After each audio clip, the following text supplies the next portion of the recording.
life and legend of Wyatt Earp, starring Hugh O'Brien.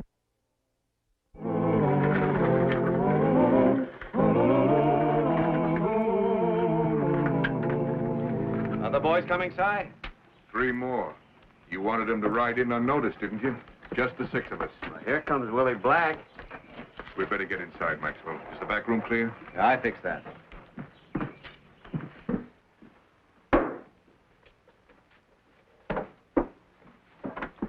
Mendez, McHale, in here.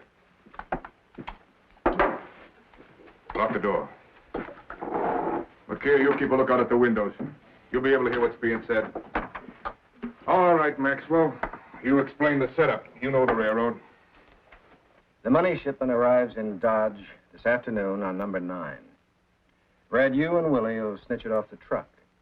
Chances are that Dolan, the station agent, will be so busy checking the express bound for end of track that he won't even notice you. Red and Willie will bring the money package to my room at the Dodge Hotel.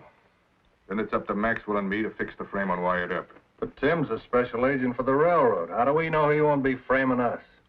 He's got a prison record back east. It ain't likely he'll be doing any talking. That's why I cut Linders and McKeel in on this. The 3 of them are doing it for money. The rest of us want to get Wyatt Earp. I've been working on this plan ever since Earp threatened to stop my outfit from driving cattle into Dodge. Nobody talks. Understand? Right. Of course. Yeah.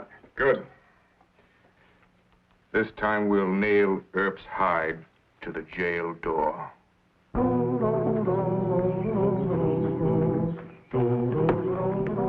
Howdy, Al. Everything quiet? No, Julie Dolan's in trouble. He's in there. Mr. Dolan. What kind of trouble is he in? There's a $10,000 express shipment to the State National missing. Special agent for the railroad brought him in.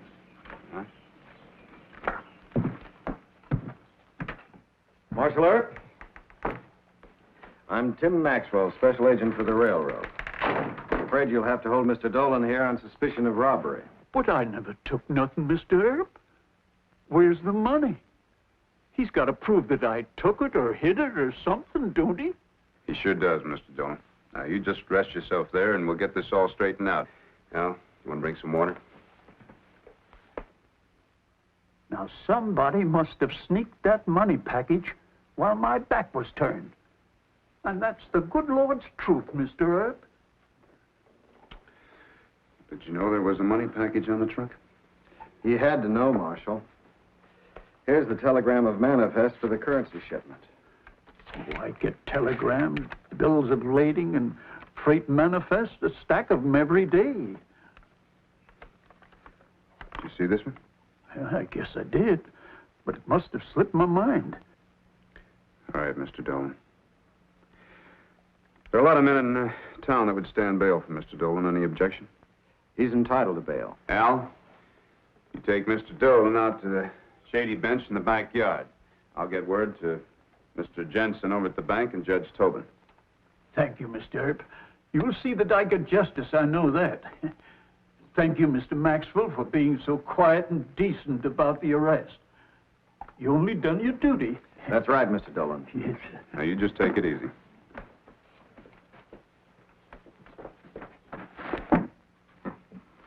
A perfect job, men. Wells Fargo has the serial numbers. When do we get paid? You get paid, but not out of this. 200 apiece now, and 300 when Earp's been convicted. Don't hang around Dodge.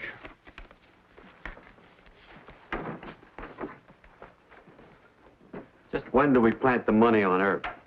We'll have to wait a couple of days. Let the papers report the robbery. Get people talking about Dolan. Build it up big. Si, I still don't trust Maxwell. An ex-con and all. He knows how to dummy up. It's you and Willie who might go blabbermouth on us. My advice. Don't.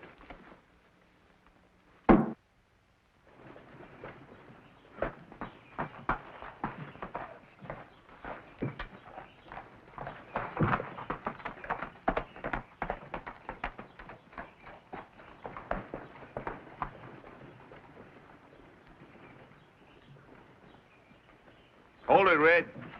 Oh, hi, Doc. I thought your missus was sick in KC. Yeah, how is she? She's better. Those 2 Texas guns are just rode out. I should remember the names. I never saw him. You, Willie? No. Glad to hear about Miss Kate.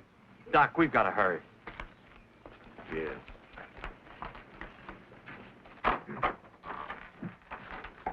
Well.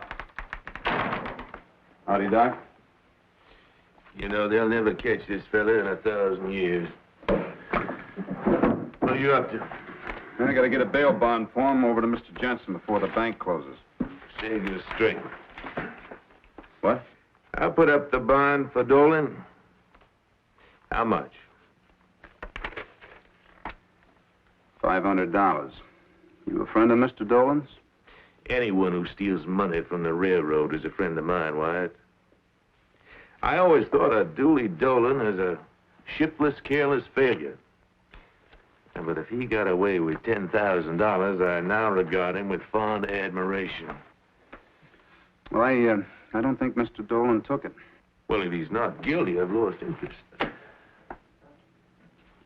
Now let it ride. Why, did you ever hear of Red Smith or Willie Black? Why? Red and Willie just left town. Before they left rather hastily and guiltily, a couple of Texas gunslingers whom I should remember rode their horses down Front Street. Oh? Now, any one of the 4 is a cinch bet to be a thief. Now, also recall that Red and Willie don't particularly like you. Now I've got it. Didn't you banish the lazy... Didn't you banish the lazy W outfit from Dodge? No, I just threatened to. But I don't recall any Smith or Black connected with the Lazy W. I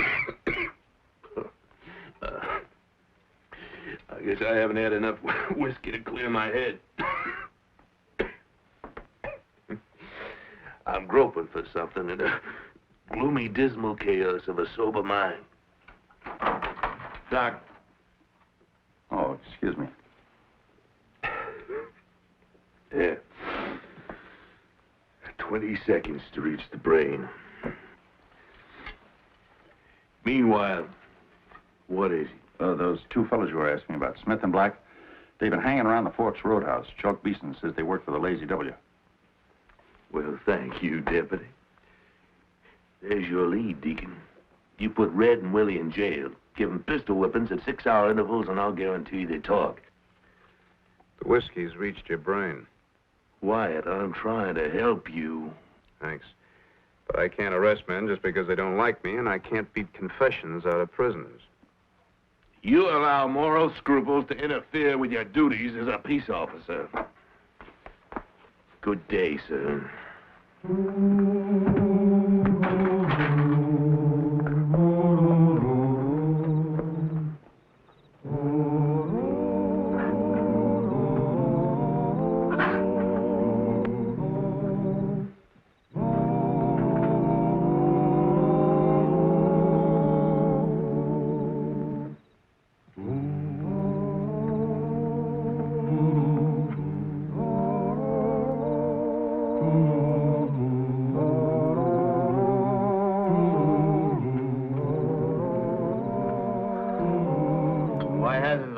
Showed up.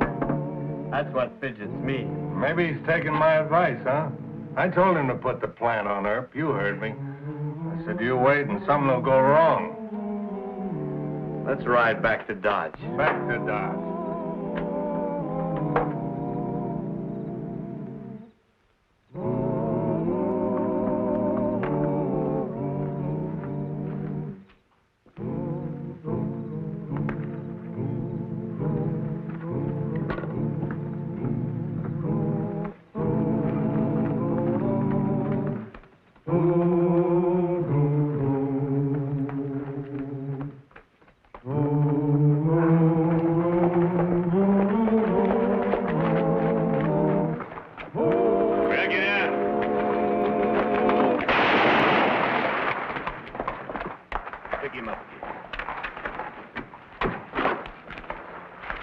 Doc, you crazy or something? No. I just made a citizen's arrest. 2 material witnesses. Witnesses for what? Framing a peace officer. Who'd they frame? You. Give me a hand.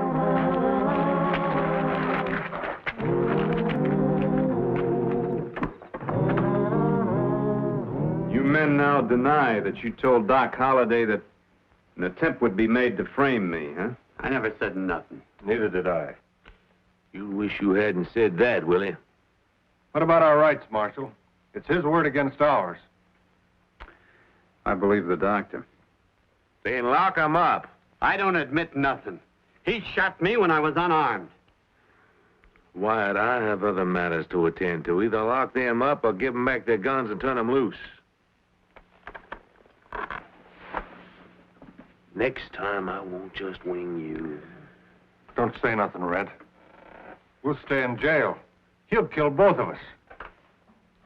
Yeah, I think you would. I'll lock him up for 24 hours. Now, what's your next move? You won't approve of it. Look, I'm involved in this now. What other information do they give you? The names of 2 men. I'm going to make those men talk or I'm going to kill them. You want to join the party? I can't operate that way, Doc. I thought not. I'll see you later.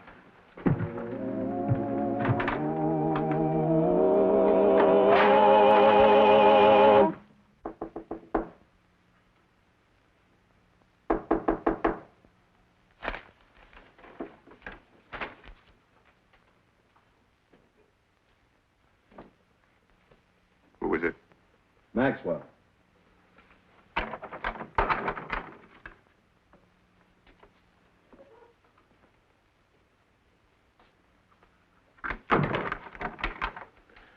Doc Holliday took Willie and Red. Earp has him in jail. What's Holliday doing in this? They tell me he and Earp are pals. I figured Doc to be in Kansas City. Think the boys will talk? We better not risk it. Spring the plant tomorrow? Yeah, tomorrow. I'll get you the money. Pour yourself a drink. Thanks.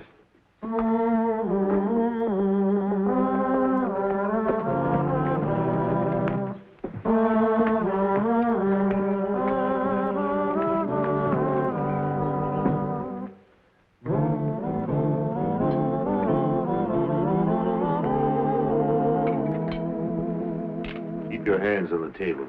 Flat.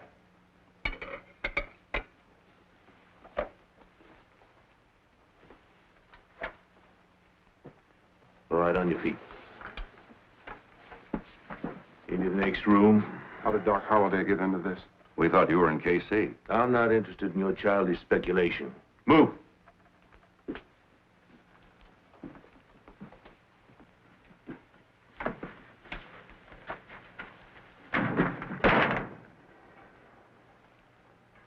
Who's behind the frame-up? All right.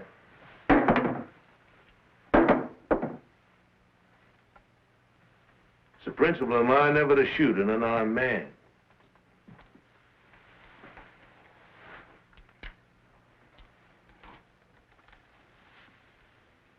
Talk or fight?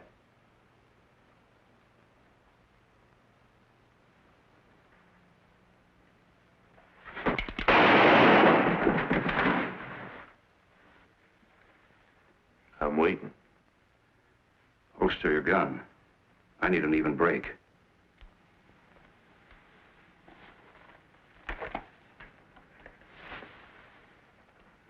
Now you tell me who's framing Wyatt, or you make your fight.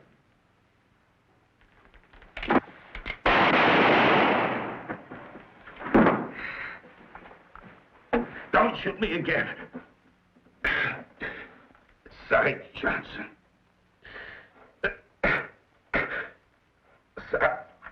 Hardest.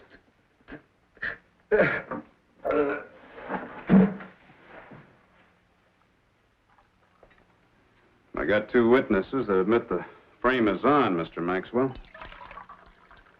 But they won't name anyone else. They keep repeating that they don't know how or where the The money's going to be planted on me. Nobody'd believe you had anything to do with the robbery? Oh, no? A lot of people in this town that'll believe anything against me. I can't count on Smith or Black. Now, they'd change their stories if the plant is made on me. You're getting me suspicious. I haven't heard from Doc Holliday. He turned in those two hoodlums. That's unusual, isn't it? He played a hunch. But I can't trust Doc to keep his temper. If I knew where he was or what he was up to. Forget it, Marshal. I still say that Dolan is our man. Wyatt, Red Smith says he's ready to talk some more. Good. I'd appreciate it if he wouldn't bother Dolan's anymore. If you ask it. Oh, get anything, I'll be at the depot. Thanks.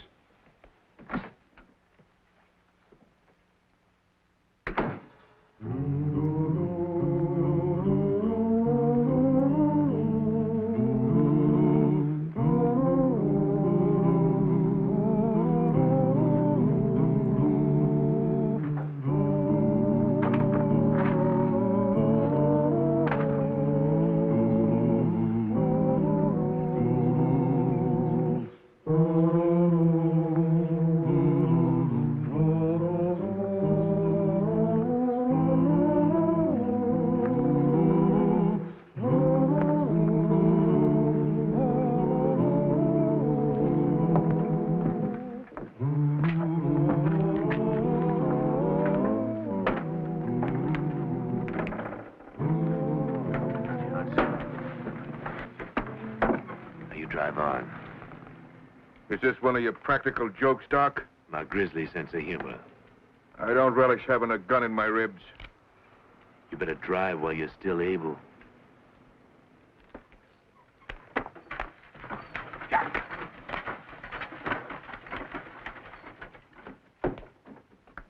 Well, we got two more names, boss. Linders and McKeel. Yeah, it may help. You, get Louie and ring out the town, huh? Marshal, your friend Doc Holliday has really stepped overboard, I'm afraid. Oh. He just kidnapped some fellow at the point of a gun. Where? At Dodge House. They headed south out of town in a spring wagon. Smith named two other men. We better search the town for them. Give them a hand, will you, Mr. Maxwell? Why, sure.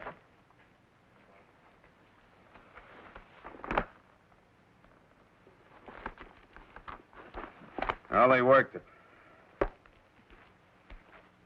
Planted on my horse. What a dirty scum. You know the serial numbers? I've memorized them. This is the stuff. Now, you hang on to it. I'm going after Doc. Marshal, I wouldn't leave now. What? You don't think that Wyatt know anything? Oh, of course not. But I am a special agent for the railroad. I have to go through the motions of making an investigation. Oh, that's stupid. You go after Doc, Wyatt. I'll take care of Mr. Maxwell. No, he's right. You, tell Mayor Kelly and Judge Tobin. We'll have this out in an open meeting. Then I'll go after Dr. Holliday. That satisfy you? I'm satisfied already, Marshal. But I can't falsify a report to the railroad. And I sure don't want to tell them that part of the stolen money was found in your saddlebag. No, oh, it's fine of you. Go on, Hal.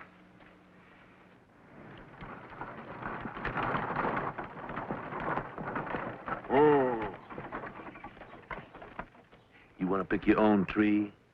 Tree? Doesn't have to be a large tree. I want you tied up. You might as well be comfortable. You must be crazy. I told you I didn't know any of the hoodlums you named. I certainly wouldn't want to frame Marshal up, but I never even met the man. Lie out! Whoa!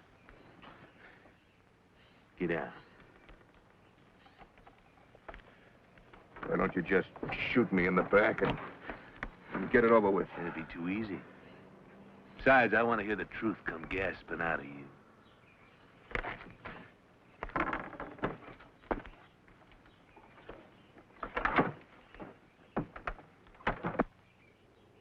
Johnson, this is a hypodermic syringe. In my dental practice, I used it for surgery. But now it contains my own special formula. McKeel tells me that you're the boss behind the frame-up of Wyatt Earp. What about that? You know, the Apaches have a trick noose. Lets them hang a man all day. Now, hold still. This has to go slow. Slow and easy. A little bit at a time. Any more? Are you the boss man? No. All right, we'll try some more of this. Right now, you should be feeling a slight chill. There. Yeah, that's the borderline. If I give you any more, you'll lose consciousness. No, Doc, please. Oh, don't worry, Johnson. I can revive you if you have a strong heart. Any history of heart trouble?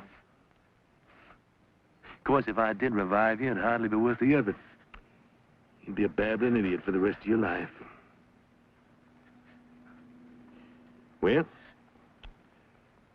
here you go. No. No. I can't take. I'll talk. And I don't believe for a moment that Marshal Earp had any knowledge of the robbery or of the money found in his saddlebag. Certainly not. It's a dirty frame-up. Then you do understand my position. I can't report to the railroad that some anonymous thief has returned $3,500 of the express shipment. Well, what have you got to say about all this, Wyatt? Al's talking to Smith and Black. I suggest they be given a chance to repeat their verbal confessions. All right, bring him in. This is tomfool nonsense. Any one of 50 people could have planted the loot on Wyatt. Why, you could have done it yourself. Now, Jim. Well, we'll see what these hoodlums have to say. Well, maybe they know Maxwell. Whoa now, Mayor Kelly. It's your own marshal who's under suspicion here. Al, you take him on out there. I'll be out in a few minutes. Right. Smith, Black. Yeah. Didn't you tell Marshal Earp in the presence of his chief deputy that an attempt would be made to frame him? No, I didn't. Me neither. They're lying. You're lying. Do you know this man? Never laid eyes on him. The same for me.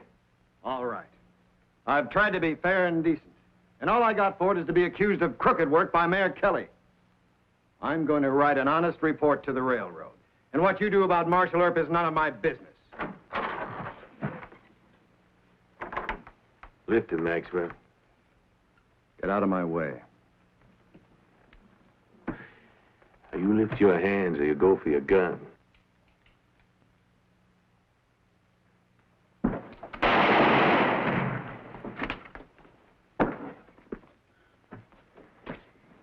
Cy Johnson's boss of the outfit, White. He's outside in a wagon. I let him rest.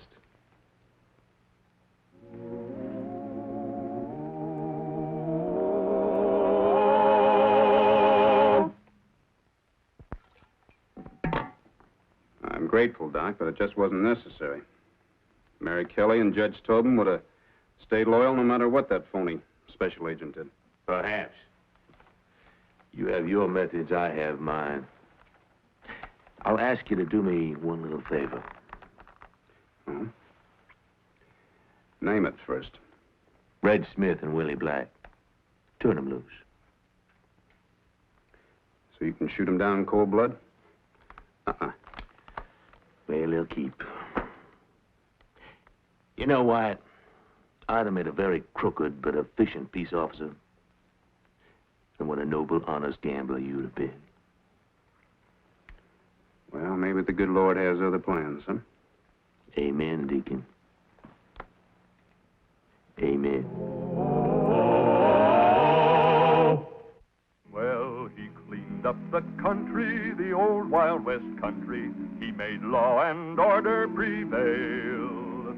And none can deny it, the legend of Wyatt forever will live on the trail. Oh, Wyatt!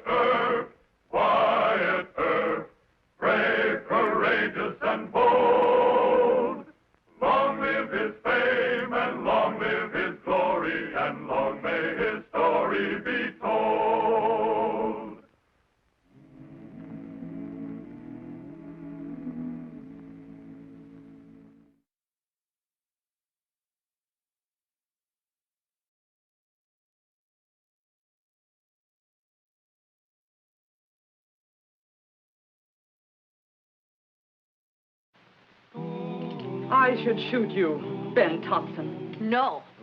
I should do it. Doc, this is just plain murder. Can't you calm these two down? You deserve killing, Ben. Rita? No, Doc. Jenny? Now I'll give a count of 3. And then you fire. 1, 2.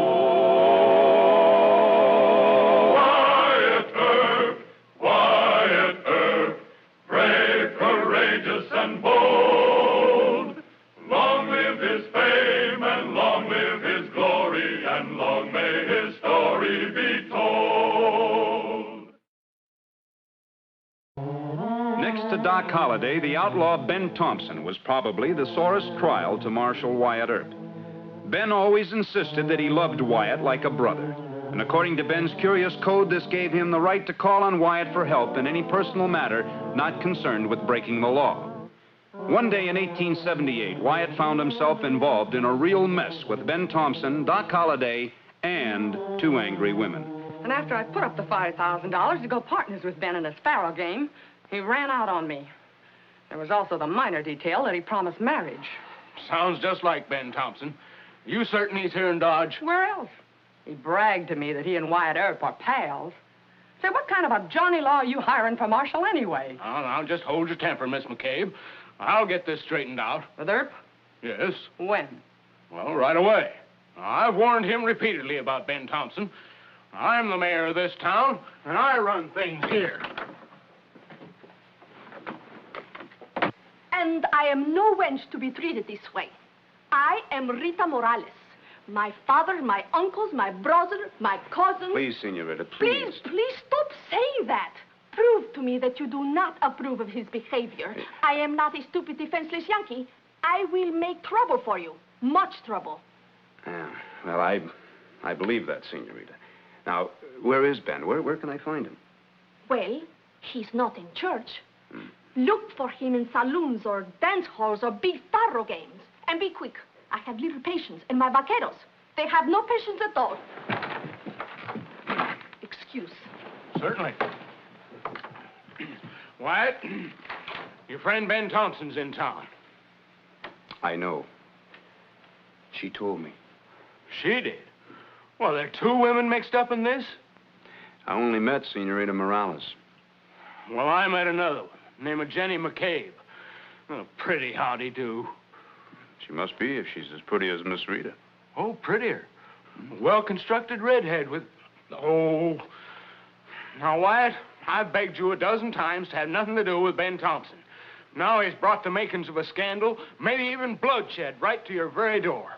Mr. Mayor, I'll have a little talk with Ben, and if I find that the facts justify it, I'll make him leave town. Facts you're needing?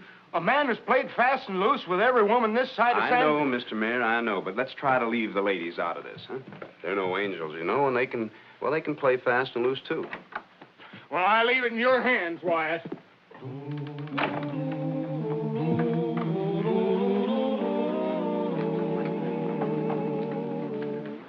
Hey, Don, I gotta talk to you, man. Wait till I finish here. You're here to gamble or gossip? He's here. Ben Thompson's in town. Me and Charlie's got some business with him. He just rode in the Durgan's livery stable. Excuse us, Doc. Give me time to get in back of him. All right.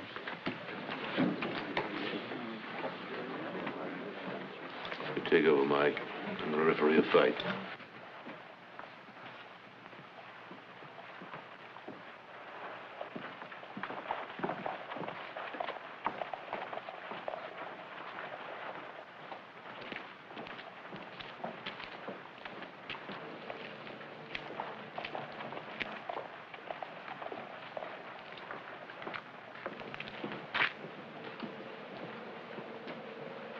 You wanting me, Don Burkett? Take him. Got the drop on you, Ben.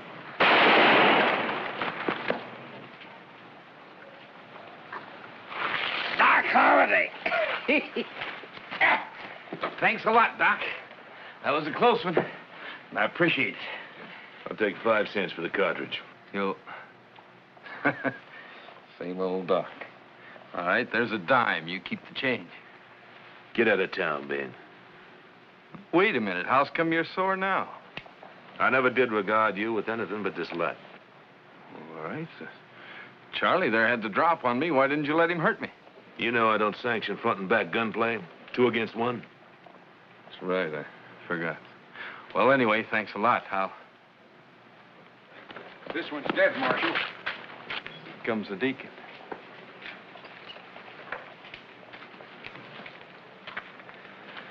All right, who did it? I have a faro game running. Talk to you later.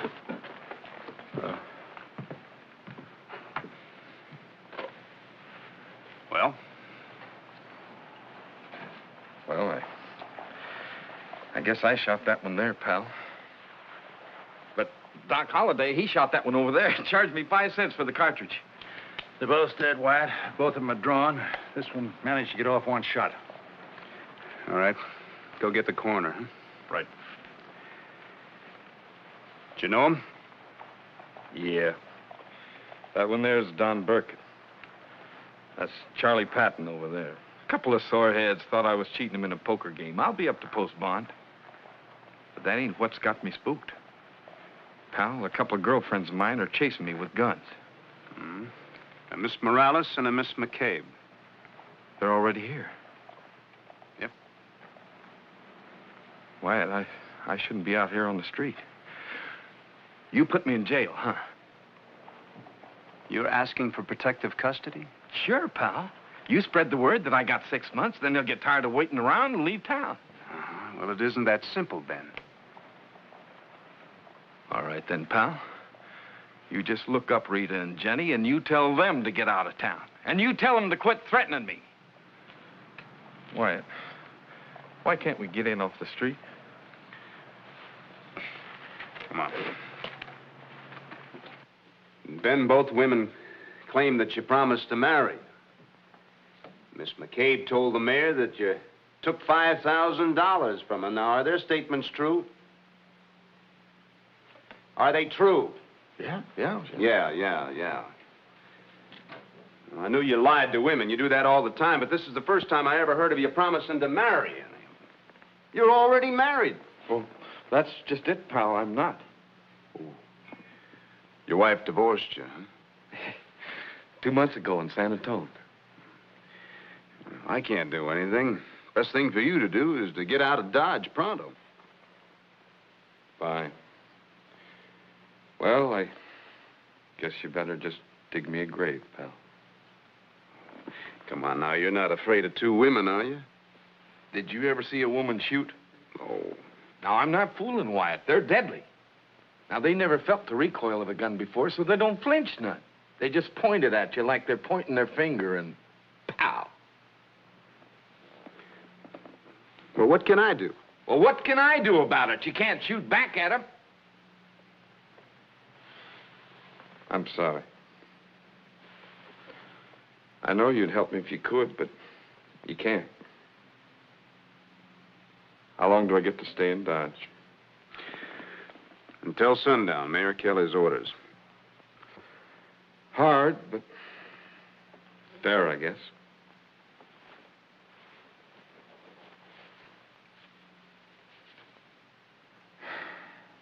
There's $6,000. You find Jenny and give her 5 back, and the other 1,000 ought to about cover my burial. Ought to just about cover it. Do I get my gun back, pal? Oh, sure. But you wouldn't wear it on the street, would you? Oh, no, what? Well, so long, pal. So long, Ben.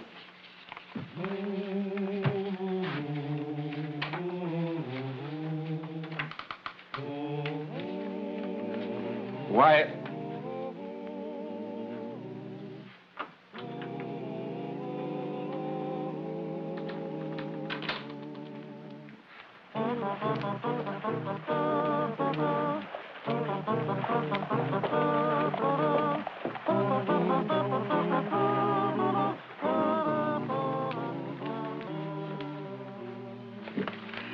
I'm Jenny McCabe, the new city clerk. Oh, Mayor Kelly must have just hired you. Well, Marshal Earp left his night record sheet in his room, and he asked me to pick it up for the file. I see. Well, I guess it's all right, miss. It'll only take a second.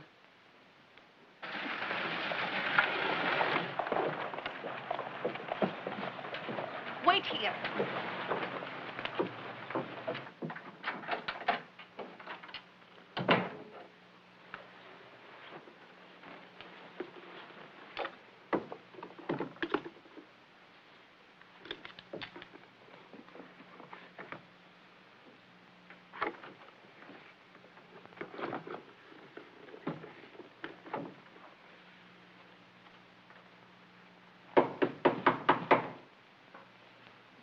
Who is it? Rita Morales. Oh. All right. What do you want? Same as you. I must find Ben. Satisfied? No. This is the Marshal Earp's room. You came here to get information from him. My own idea. I also need the information.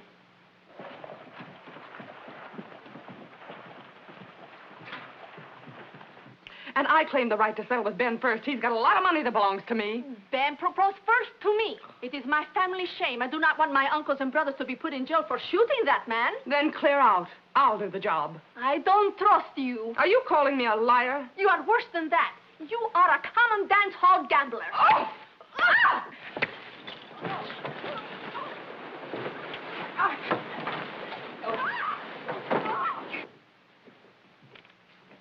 Mr. Earp. Yeah, Charlie? I gave that new clerk the key to your room. New clerk? Miss McCabe from the mayor's office. She said you told her to pick up some police records.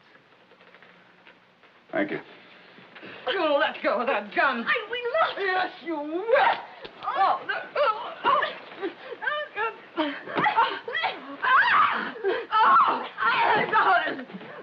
All right, break it up. Break it up, both of you. Break it up. I said break it up. Now, whose gun is this? Never mind. Where is Ben? You hide him? No. What's happening? What's going on here? Two of them, Marshal. That's right, two of them. Get out of here. I'm certainly And shut the surprised door. at you, Marshal. Shut the door. Deacon of the church. The idea of such a thing.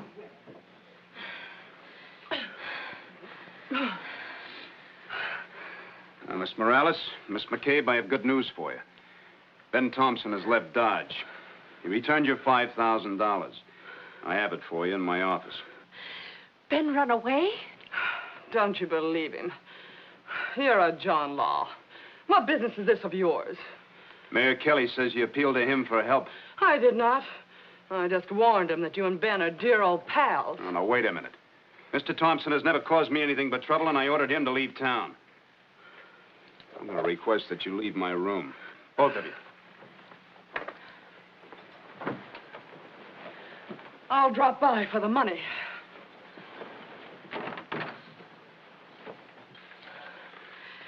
Won't you let me talk to Ben just for a few minutes? Miss Morales, I don't know where he is. May I have my gun back, please?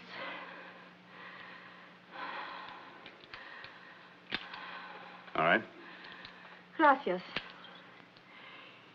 You are in deep trouble. I am sorry.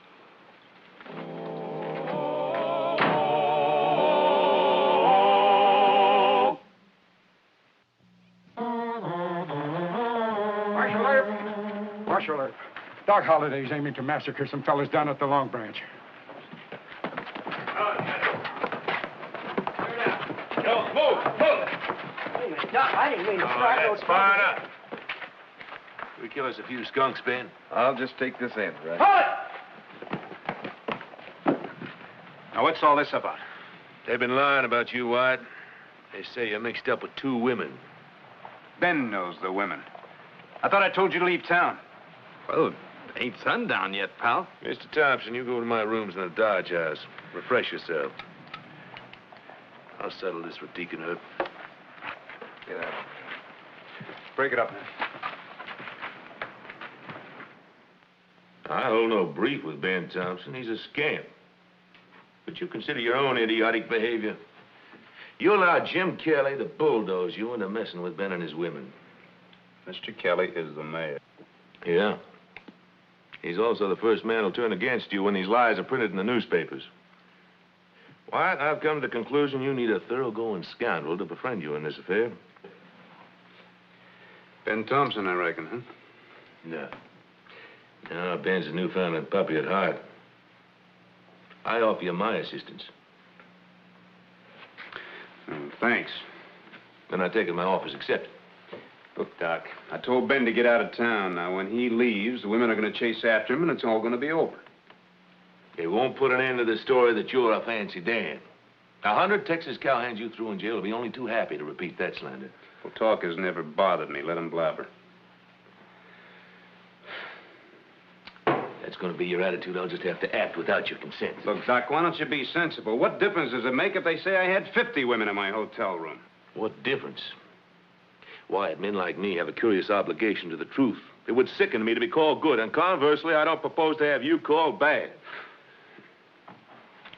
You're often a sentimental idiot. But you are not bad.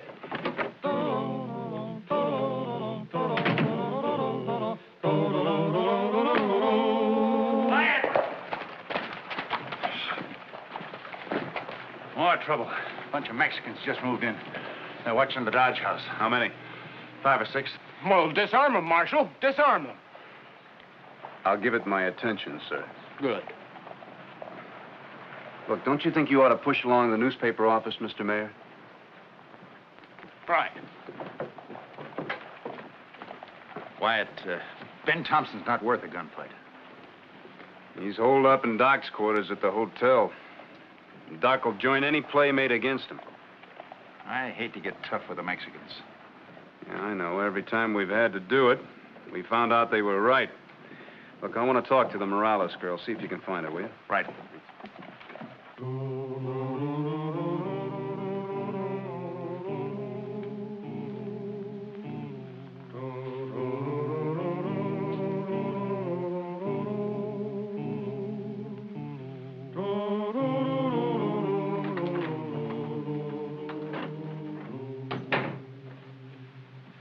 Ben? Rita's boys. Looks like they got me surrounded, Doc. You let Wyatt take care of them. What's the truth behind all this, Ben? You interested? Any dealings you might have with women would arouse a certain morbid curiosity, yes. Sit down. Got a drink? Always. Yeah. Now tell me exactly how you got yourself into this fix. Well, tell you. I came for my money. Oh, well, there's been a little hitch. Oh, no, none of that. $5,000. You said Ben left it for me. Yeah, well, Ben hasn't left town. Well, what's that got to do with... Look, Miss McCabe, there are a bunch of Morales gunfighters that have got Ben surrounded. Where? The Dodge Hotel. She can't pull that. I'm settling with Ben, not her. You want to marry him? I might have my childish dreams. Who knows? Well, I think you want to shoot Ben. I think Miss Rita might have the same idea.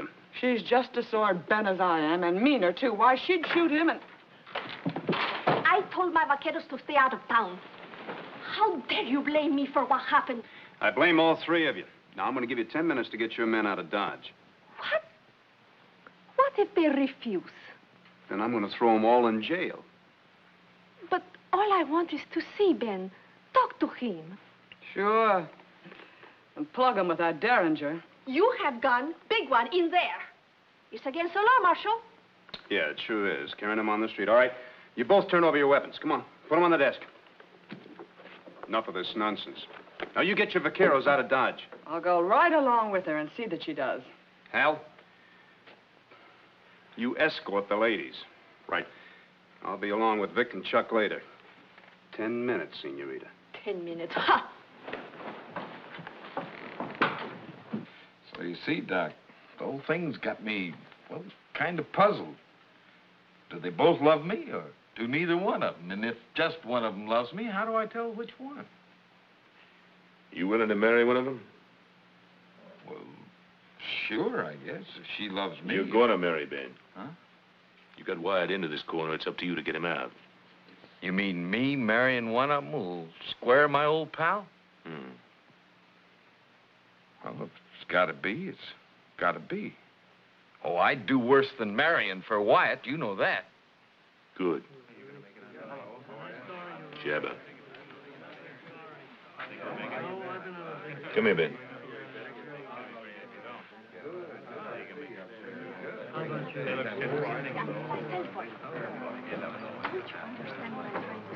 Who's that? Oh, that's Valdez, and he's got a couple of... No, I mean the other girl. That's Jenny. Ask them to come up here. Both of them? Both of them. At the same time? Yes, Ben, at the same time. Hope you know what you're doing. La vine a proteger y me voy a quedar aquí. Rita? Jenny? Come on up to Doc Holliday's rooms. Want to talk to you. I go. Stop fight. They're both coming. At the same time. I don't know, Doc. This seems like an awful lot to be doing, even for a pal like Wyatt. You're going to do a lot more. Lift him. Oh, you gotta be joking. Guess maybe you ain't. Sit down in that chair. It's a big idea. Sit down. Are you crazy? Ben, all your life you've been making fools out of women. Now 2 of those women are going to make a dead man out of you. Porque así es la vida. All right, Hal, take him. Lift him. Come on. Chuck down, back around the side. There's trouble downstairs. Outside. You stay here with me. Ben? Clap it.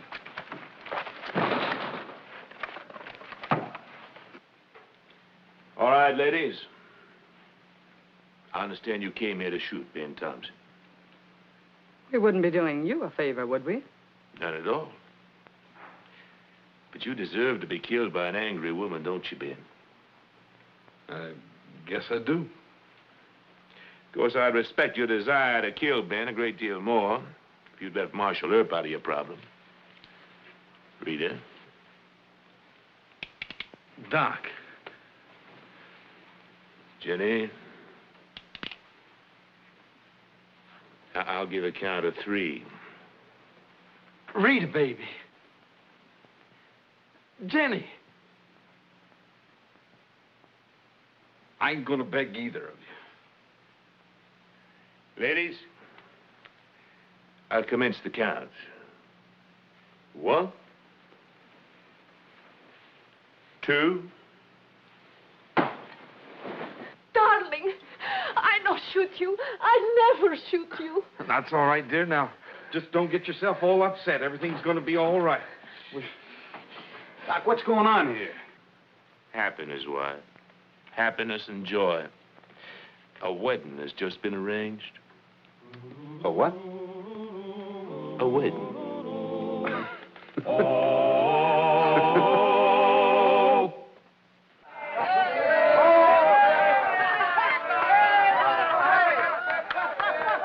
Just a minute, honey. Wyatt, old pal, no hard feelings? No hard feelings, Ben. That what is mean man. Very mean. Angel. Have a good time.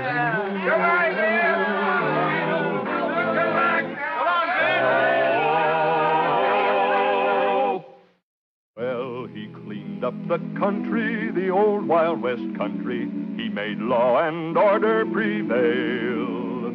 And none can deny it, the legend of Wyatt forever will live on the trail. Oh, Wyatt Earp, Wyatt Earp.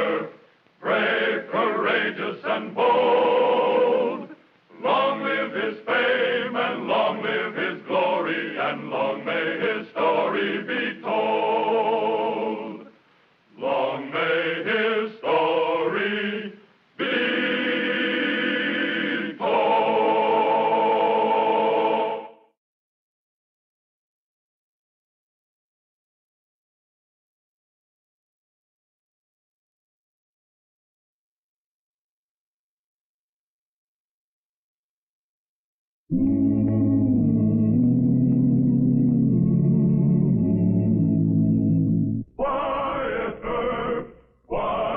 Earp, brave, courageous, and bold. Long live his fame, and long live his glory, and long may his story be told.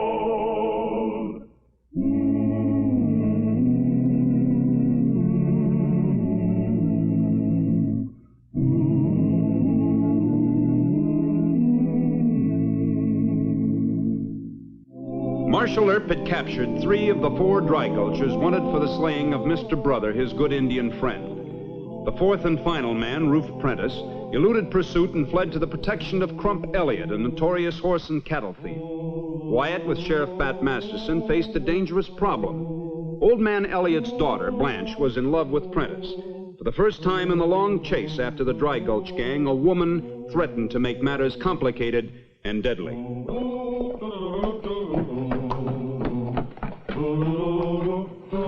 It's all right. It's Mr. Prentice. We know him, Andy. Who shot you, Roof? Talk later. Lend him a hand. I'll call Papa and the boys.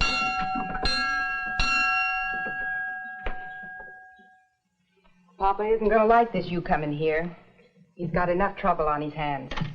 You gonna run me off, honey? I've tried that several times, but you always come back. Bleeding from a gunfight or with John Laws after you. No good bushwhacker. I should hate you. That's right. You should. Just how do you feel about me, Blanche? You and Papa don't deserve feelings. But I guess I don't want to see either of you hanged. That's something. Yes, isn't it? My life is rich with loving and being loved. Shut up. Let me handle Papa.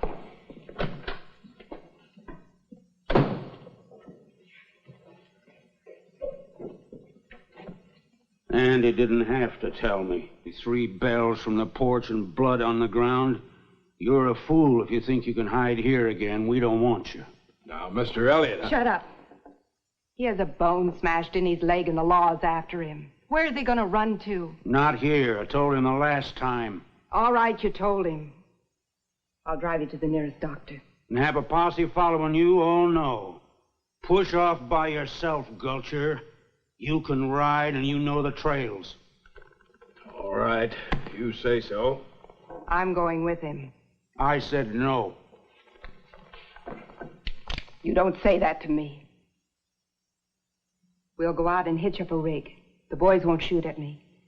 Pulling a gun on your own father. Choosing between me and a low-down, dry gulching hoodlum. Well, I reckon this is the end of it all. Yes, dear, noble Papa. Blanche, you're tearing my heart out. I'll bury it with Mama's and mine. Go on, Ruth. No. You win, he could stay. But not in my ranch house. Please, baby, we can't stand no ringing out from the law just now. Cattlemen's Association's been complaining about rustling around here. What an injustice. That's enough. Ruth will stay in the bunkhouse. Sure, baby. That's fine. That's just fine.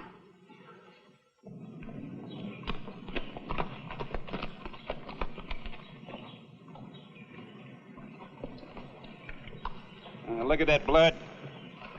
Prentice got winged. He's bleeding pretty bad. Reckon he made it to Crump Elliott's? That hoodlum could make it all the way to Elliott's ranch with a pint of blood. Come on, let's find ourselves a cave. Cave? Are we going to ride in there and take Prentice? Mr. Masterson, I've almost got you killed a couple of times. From here on in, we play it safe. Oh, sure. Well, as safe as we can. I want to take Prentice alive. That means we got to thin out all the Par 60 riders. Try to get enough evidence to arrest Elliott for horse thieving. I thought we came after Prentice. He'll keep a couple hours. Anyway, you're forgetting Miss Blanche Elliott. Captain Langley told us she was sweet on Prentice, remember? She might be able to help. Looks like a good camp over there. Come on, we'll get to work.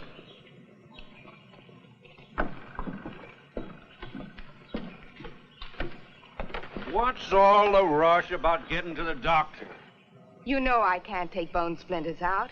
They'll start a mortification by tonight. Before then, we'll be fighting off posse from Dodge. You have only 2 trails to watch. If you take my advice, you'll let loose those horses in the corral.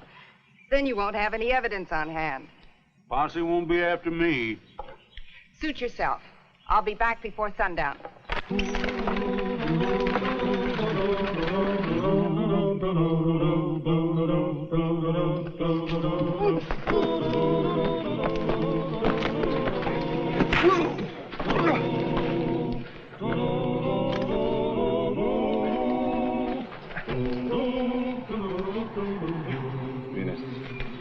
Tie him up.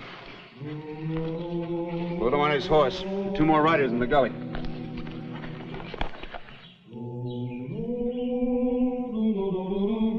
Lift!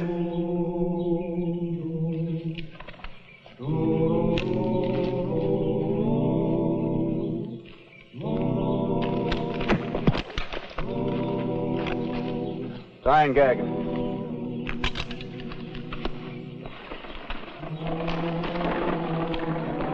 There's a wagon coming. Put him back with that other man.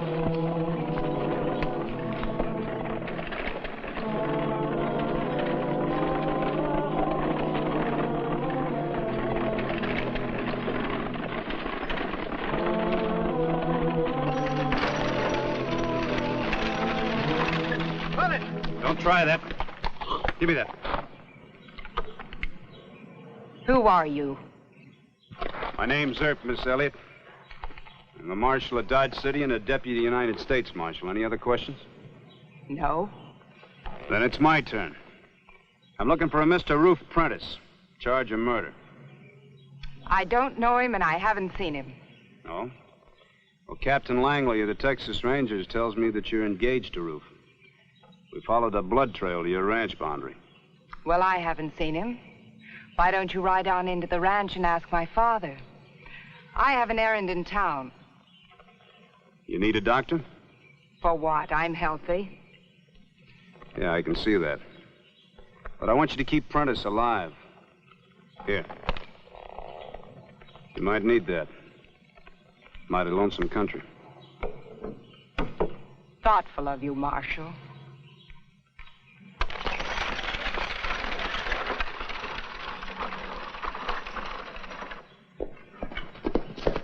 Ain't anybody watching the east boundary, Mr. Elliott? Well, sure. Spencer and Draves and Morgan are out there. Well, I couldn't find them. What? That lazy scum. They're probably laying in the shade somewhere. Go fetch Andy. We'll ride out to Horse Corral. Yes, sir.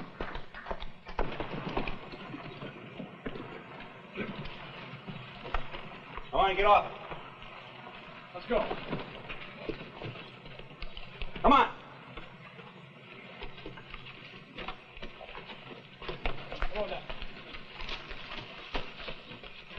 Come on, move.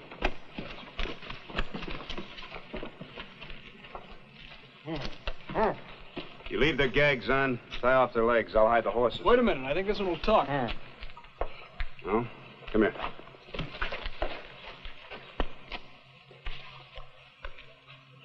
All right, now what do you want to say?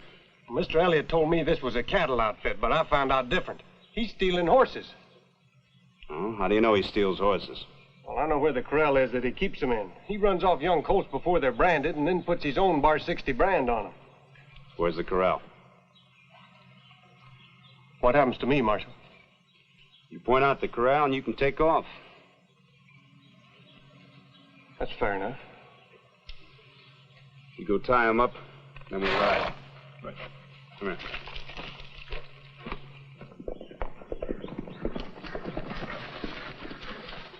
Where's the guard on this pen? Here I am, boss. Oh, Dunphy, you seen anything of Spencer or Draves or Morgan? No, sir. They're right in line, ain't they? Well, Pete couldn't find them. Something queer going on here. I think we better cut out the branded stock and turn them loose. We're the 125 apiece. Blanche said turn them all loose. I don't go for that, but she's usually right. We'll cut out the branded stock.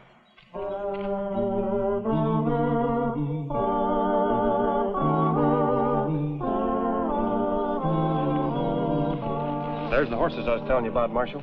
And there's Mr. Elliott and 3 of the boys. All right, you get out of here real fast. I sure will. Cutting out some of the horses. Yeah. Let's get down there.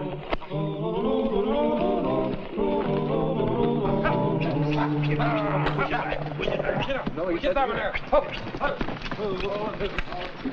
Hey, drop him, Dunphy!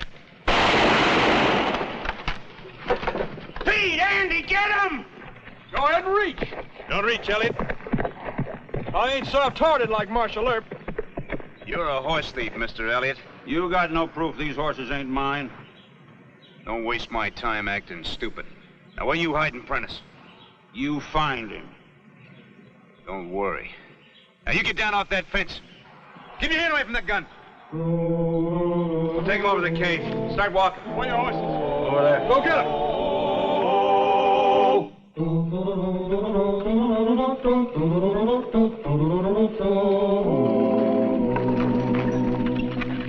Oh, what are you doing?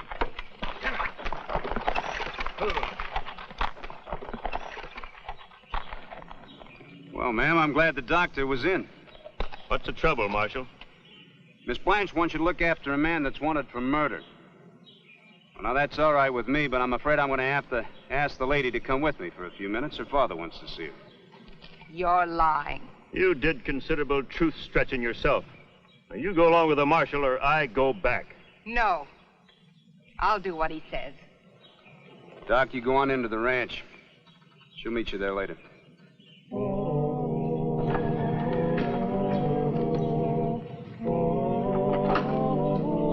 Follow me.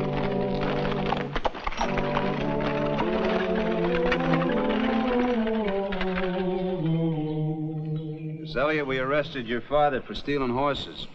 You know what that means in this part of the country? Get to the point. Well, I thought that maybe you might like to trade Mr. Prentice for your dad. I won't make a choice like that. Yes, you will. Mr. Masterson and I will give you half an hour to make up your mind. And what if you don't hear from me?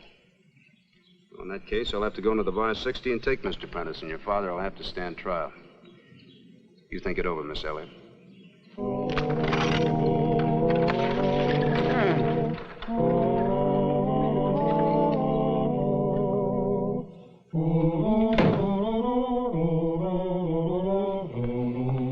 That Marshal's holding Papa for horse stealing, and he's got some of the boys, too. Earp wants to make a deal? Yes. You in exchange for Papa. What did you say? What could I say? Nothing. But I've got to send him an answer right away. If I don't, he's going to come in here after you. Let him come. I can give you a 15-minute head start. No, it's no use, honey. Why? I've been running from Earp too long. He's probably got my 3 pals already. Anyway, I'm tired of it. And I'm not going to spend the rest of my life running from him. Let him come and get me, if he can. Well, it'll be just the 2 of us. The rest of the gang has disappeared. Well, that's all right, too. Blanche, you can set him up for me. I can hide in that upstairs bedroom. You lead him out that front door.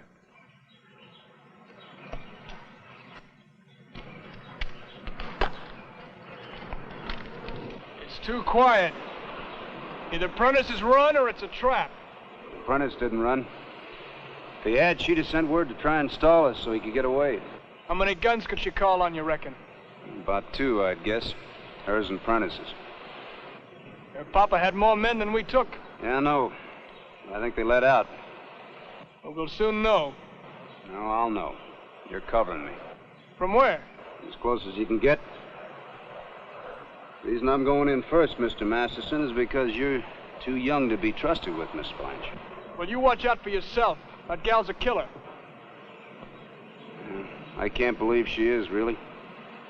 If I'm wrong, well, it's for Mr. Brother and Mr. Cousin. Come on, let's get at it.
Waste of time.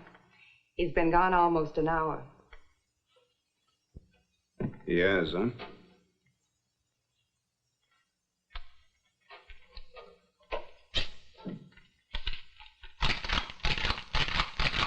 What you scared of? You.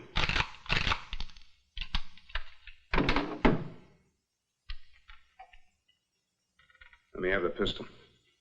I haven't one. Oh? Is that your word of honor? Yes?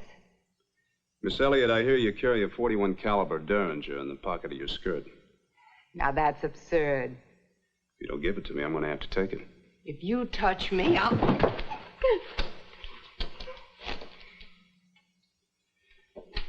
Now, you also have a .45 Colt. Where is it? Look for it. That's the one I intend to shoot you with. Oh. Well, I haven't got time to look for it. If you shoot me, you shoot me. Now, let's go look for Mr. Prentice. I'll walk first and you follow me. Prentice would shoot you just to get at me. Suit yourself.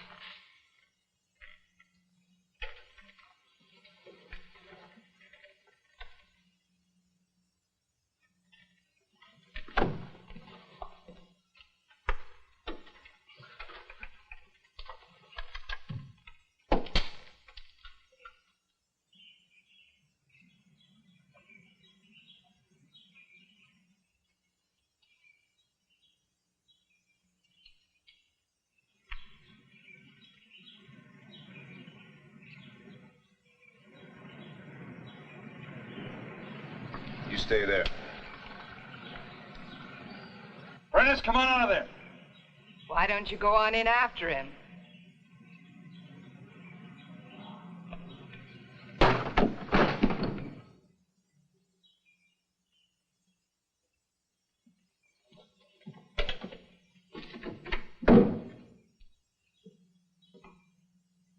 He left, I told you.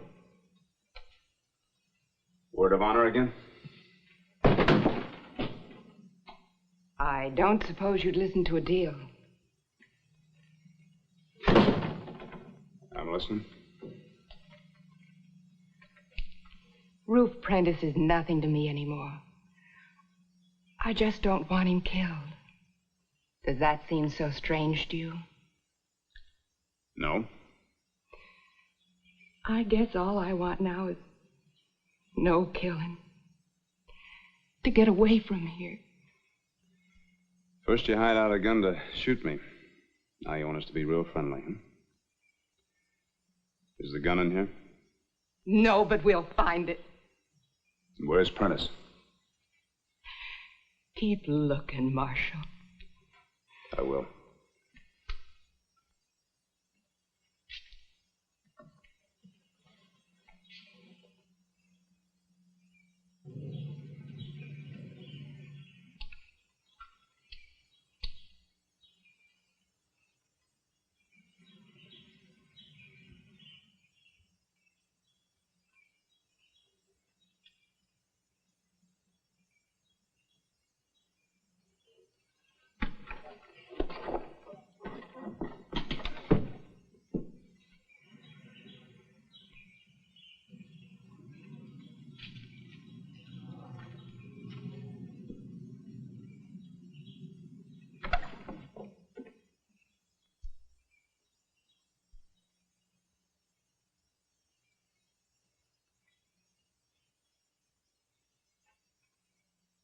No smell of carbolic. The doctor's work, so Roof hasn't been in here. Bright of you. Don't move. I told you we'd find the gun.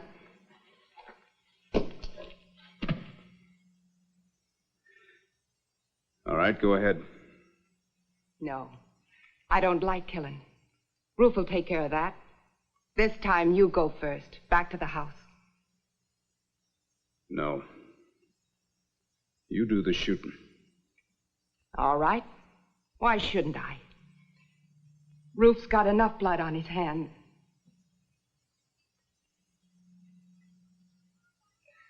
Roof, I've got him! He's in the barn, Roof! Prentice! Halt!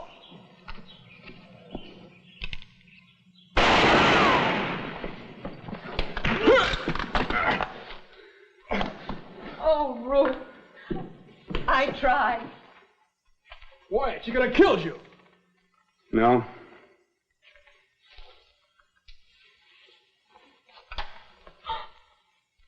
The lady doesn't believe in killing.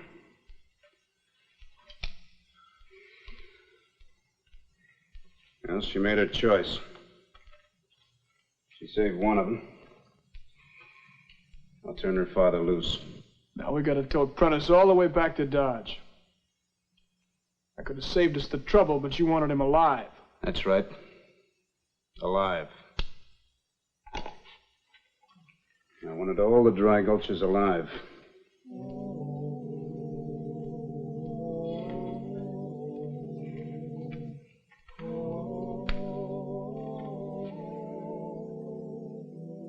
I'm real sorry, Miss Blanche.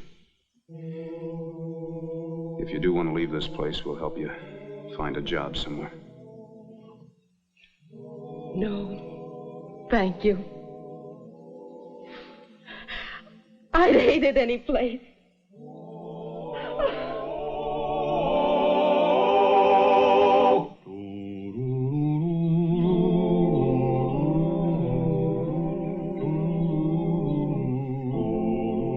Mr. Promised, let us watch men hang. It's my fault, young wolf. He was not there himself. I could see he did not want us there either. Would look like vengeance. What is wrong with vengeance? Marshal Erb says the law punished them for the murder of Mr. Brother. That's enough. Come, he is waiting. And no more argue about vengeance. Marshal Erb is deacon in White Man's Church. What is deacon? Some sort of honest and respected Christian.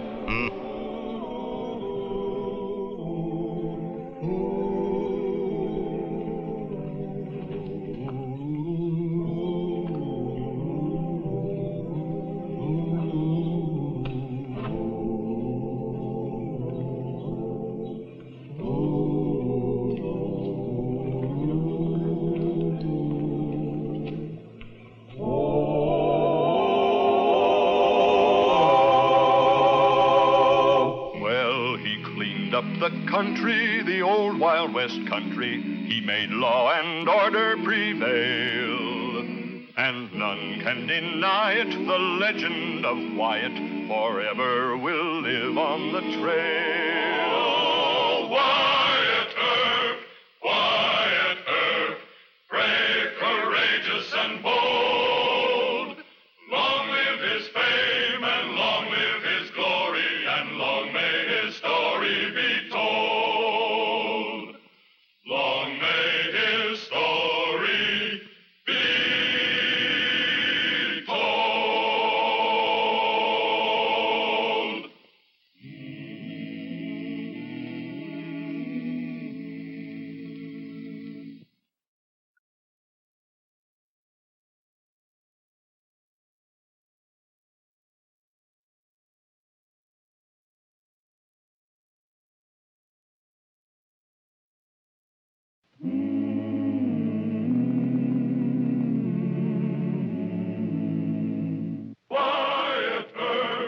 Wyatt Earp, brave, courageous, and bold.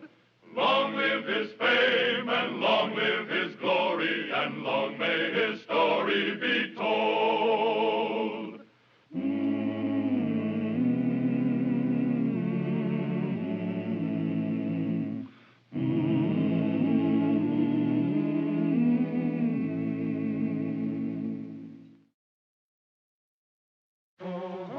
The friendship between Marshal Wyatt Earp and Dr. John H. Holliday was one of the mysteries of Dodge City. Why Marshal Earp, a deacon in the church, could tolerate Doc Holliday was mighty puzzling to Wyatt's friends.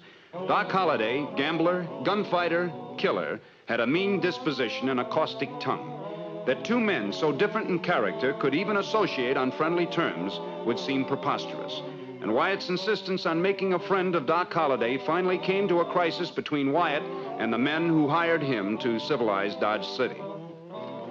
Cards, gentlemen. Give me 3. Doc, we better call it no deal. We gotta shove along and get us some fellas that crossed us. All right, Snaky. You know your own business. Well, what else can you do with fellas that turn you into the Texas Rangers? Spare me the tale of woe. Just kill them and get it over with. Now, that's what I wanted to hear you say, Doc. Fellas, when it's all over, remember, Doc Holliday was the judge and jury. He said kill him. We're just carrying out the judgment of the court. Snaky, you amuse me. Whenever I gamble with you, I always collect a rare bit of humor. Well, thank you, Doc. Irony appeals to me. Appointing me judge and jury, that shows real imagination. Yes, you do have style, Snaky. Now, in acknowledgement of my praise, I trust you give me a good start back to Dodge. Why, sure. 15 minutes be enough? Ample, my friend. Ample.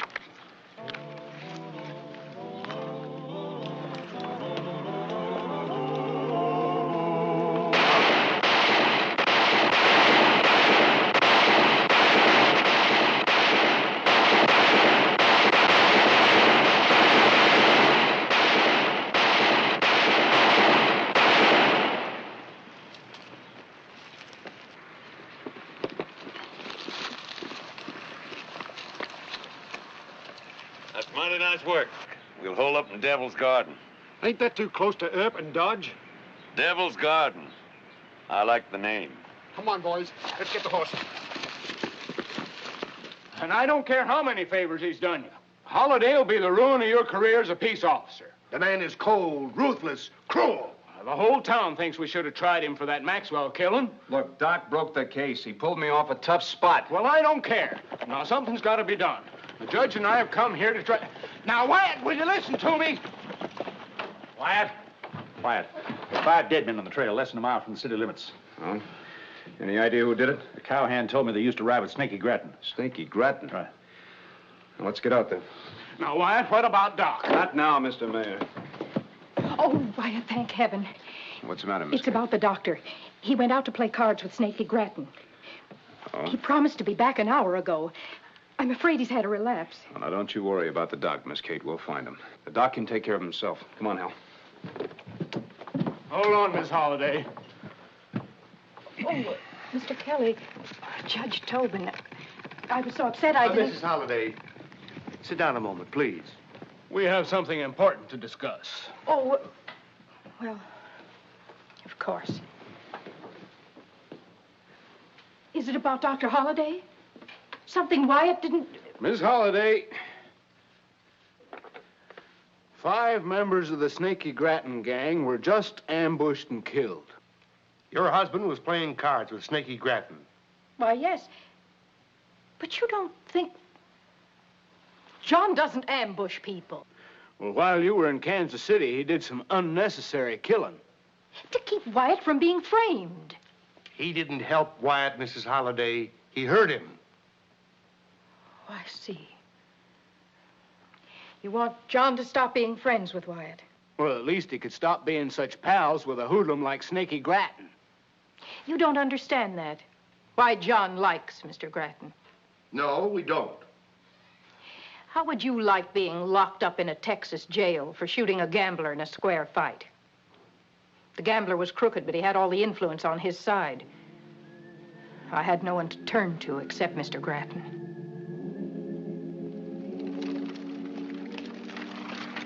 Well, howdy, Miss Kate. John's in jail, in Breakus. They aim to hang him for shooting One-Eye Gillum. Well, I'll be. Doc ought to get a medal for that.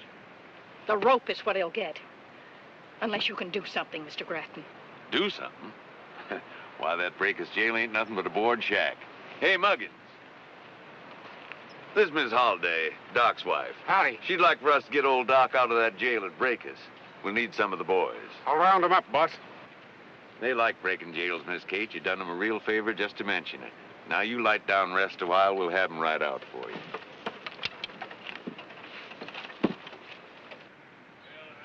Mr. Grattan pretended it was nothing, but he and his men risked getting in trouble with the Rangers. Hey, quit that singing so early. I'll have to run you in. Ooh. All right, get in there.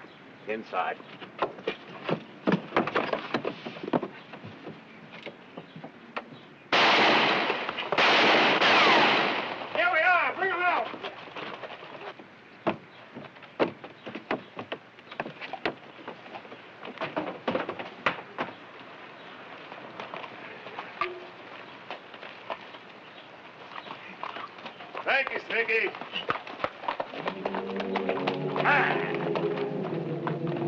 John owed Mr. Grattan, you see? I'm a circuit judge, Mrs. Holliday. I can't enthuse over Mr. Grattan's outlaw generosity.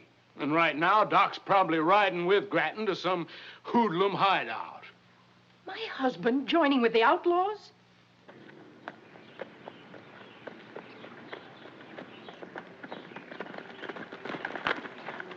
Where? Wyatt and Hal, loaded with spit and ginger. Where'd it happen, Doc? Back yonder a few miles, I heard shooting. Look, I've been up all night. I ran out of whiskey and I'm feeling mean, so ride along, will you? Oh, I'm sorry, Doc. But Miss Kate told me you were with Snaky Grattan. Kate tells you too much. It's more trouble for Wyatt. He's already in bed with Tobin and Kelly. Ease off, Hal. Did you just have to be playing cards with Snaky Grattan? Why not? I like Snaky. But you took no part in the killing, huh? No. Give him some whiskey. Is that an order? Yes, it is. Your chief deputy doesn't like me, and it's quite mutual. If he wasn't your chief deputy, he'd be dead. Temptation to shoot him has often assailed me. Al has a job to do, and so have I. I concede that. Thank you. I feel better. I'm going to ask you once more. Were you at the shooting? No, sir, I was not. Did you know that Snaky Grattan was going to ambush those men? Certainly. That makes you an accessory before the crime. Aren't you going to arrest him? You try it, deputy. All right, quit your jabbering, both of you. Now, Hal, ride back into town. Get a handful of deputies. We'll meet you out there. Yes, sir. No, I'm trying hard to stay your friend, but you don't make the job easy. Oh, now, cool off, Wyatt. I'll let you arrest me. What good's that gonna do? I'm still a United States deputy marshal, and I gotta try and find Snaky Grattan. Now, do you know where he's likely to be, or does your perverted sense of loyalty to outlaws require you to say nothing? You know, if you take a drink occasionally, you'd be a lot easier to deal with. Come on. Tis contrary to common sense, Miss Holliday, for a man to consort with outlaws and claim friendship with a peace officer. Dr. Holliday compromises Wyatt. Law-abiding citizens can't understand such a friendship. People don't understand my husband. John saved Wyatt's life on at least 2 occasions. And another time, John had a run-in with 2 of Sheriff Masterson's men. They were new deputies, and they'd been drinking, and... There he comes. Halt! Ain't you the famous Doc Holliday? I'm Dr. Holliday, yes. Fast gun. Mean with a knife. Everybody's scared of you, huh? You better go back in that saloon and drink it off. We ain't scared of you. Just start for your gun. I'm not wearing a gun. Go get one. We'll wait right here. And we'll be right here.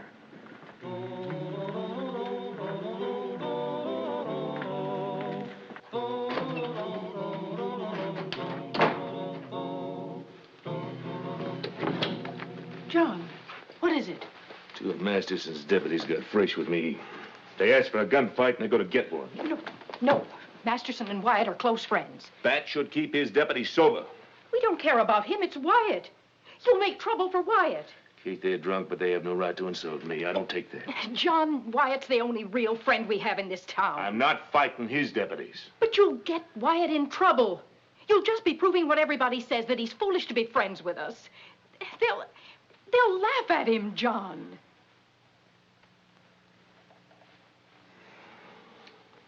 Yeah.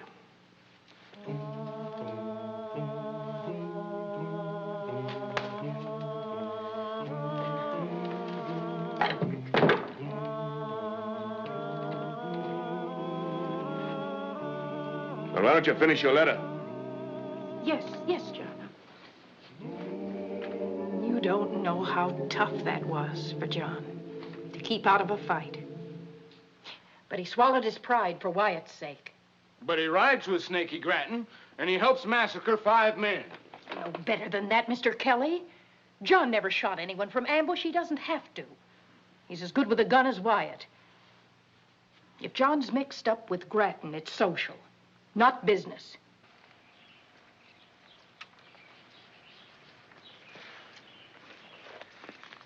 They never even had a chance. Grattan got him from those rocks not more than 30 feet off the trail. Well, they never gave Snaky a chance. They stole his robbery haul and then informed on him to the Rangers. And how much would Snaky and his boys have gotten for that in Texas? Someday I must give you a lecture on criminal ethics. Criminal ethics? Precisely, Deacon. You have your code, Snaky has his. In Snaky's code, what those men did merited a death sentence. And you agree with that, huh? No. But I understand it. Oh. And you think it's quite all right? You're trying to ask me where I think Snaky and his boys went. But why don't you ask me point blank? All right. Where? I can't tell you. Criminal ethics, huh? No. I don't want you riding into an ambush. Katie'd leave me. She should have left you 12 times.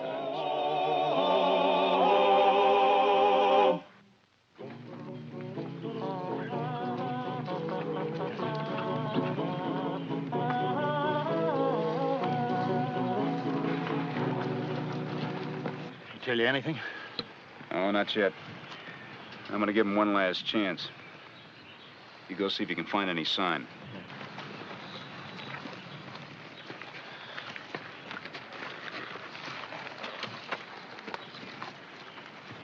Well, they can't have gone too far. We'll have to trail them. They'll bushwhack you. Well, I've been bushwhacked before. Not by Snaky. He's a genius at it. All right, you warned me. Goodbye, Doc. Too bad. I hate to think of an old crock like me outliving you. You just save your tears for the funeral. Did they scatter? No, they're headed south toward bushwhacker country. Good. All right, you deputies, spread out the flank, Hal and me. You keep a wide interval, but keep in touch.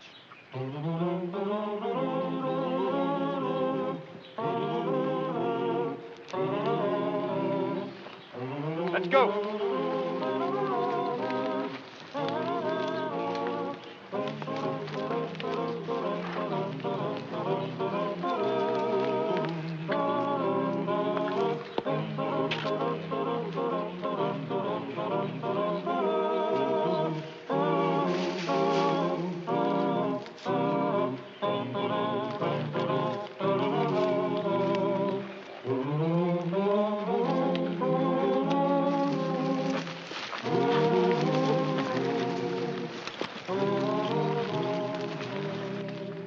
Take the horses down there about a quarter of a mile, picking them by a stream if you can find one.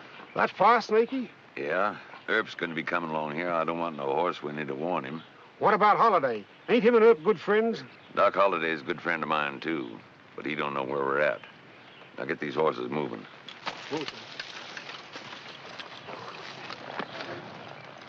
Come on.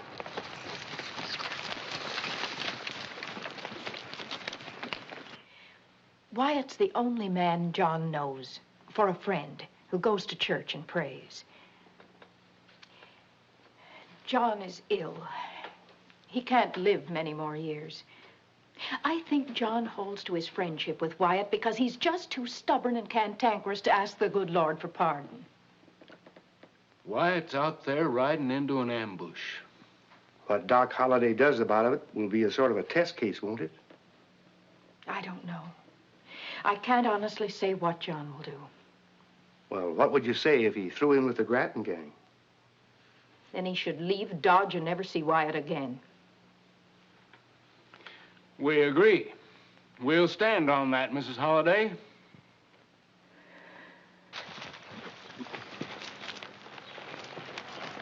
Why are you stopping him? Figure Snaky Grattan's holed up here someplace. Probably in Devil's Garden. So?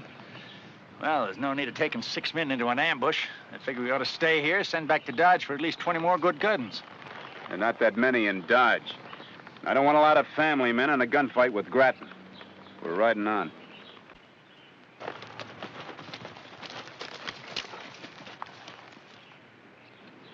Maybe Earp ain't coming. He's coming, all right. We killed 5 men not 1 mile from Dodge. He's United States Marshal. You just stay down, hold your rifle on that trail.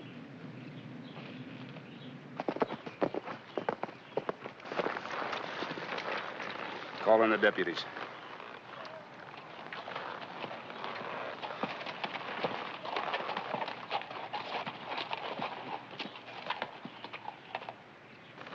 Now, they branched off here.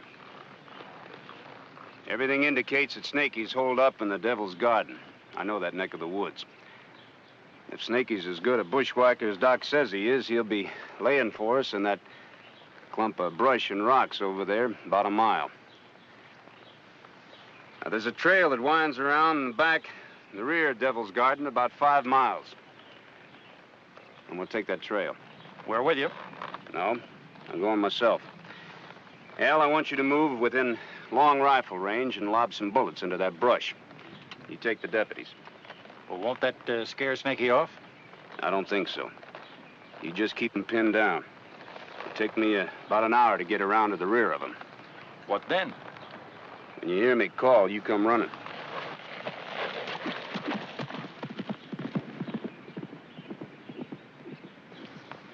You heard the Marshal. Get moving. Come on.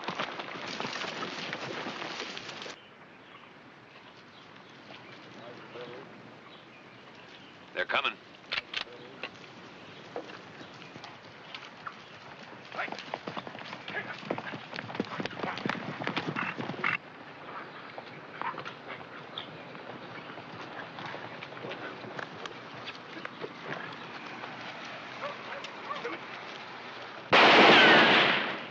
Hold your fire till I get in here real close.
We can get him now. I said hold your fire. Snaky! Don't nobody shoot us, Doc. Keep your sights on Earp and them deputies. Doc, what are you doing here? You got any liquor? I ran out. I closed the bar, Doc. It's 4th of July. Well? Thank you, Snaky. You better sit down. Them's real bullets. So they are.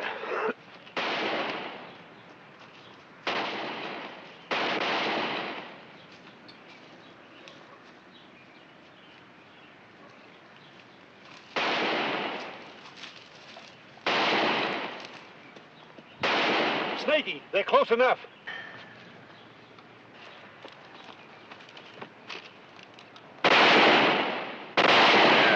All right, mow 'em down.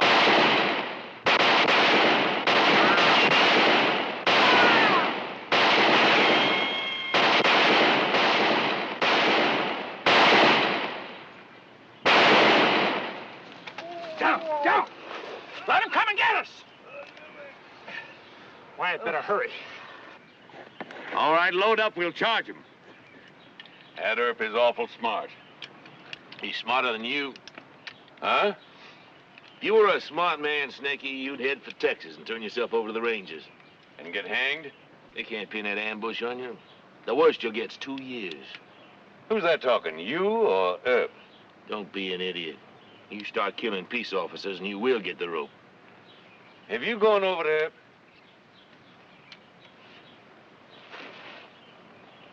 I'm sorry you said that, Snaky.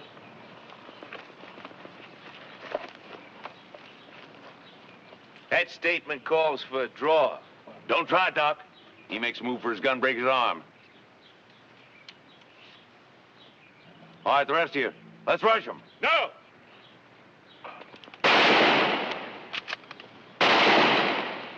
Hold it, Doc.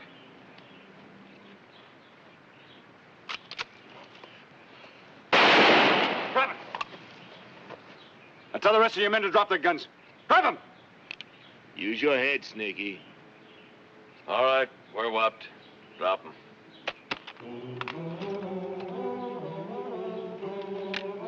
Let's go. Help! Come on! Doc, you better put a tourniquet on that arm.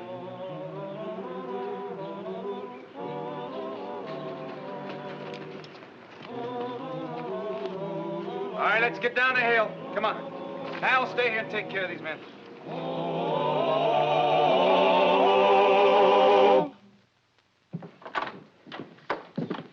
What happened? Oh, John. Wyatt, won't you tell me what happened? Well, I'm sorry, Miss Kate. I told Doc I wouldn't say anything about it. John, please. No. Did John do something wrong? Is he under arrest? You've got to tell me what he did. Mayor Kelly and Judge Tobin don't think you should be friends with John anymore. Oh? Well, Miss Kate, Doc and I are still friends. We're still friends. Well, he cleaned up the country, the old Wild West country. He made law and order prevail.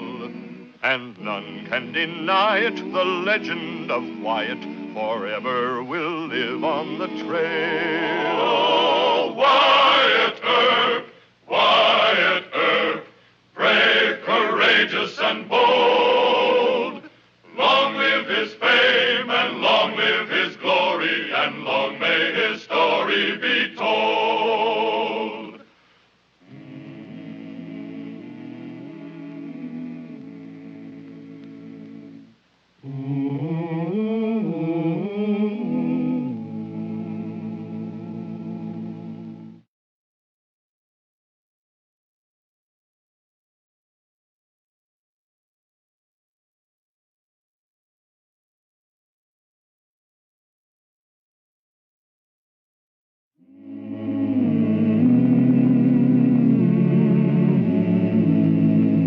Wyatt Earp, Wyatt Earp, brave, courageous, and bold.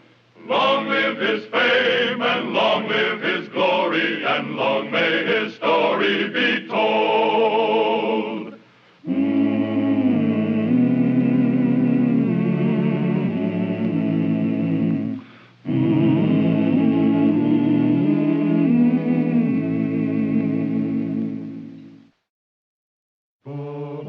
The great hiding place for Western outlaws was Brown's Hole, and as the historian Charles Kelly remarked in his book Outlaw Trail, it was the toughest outlaw hideout in the West.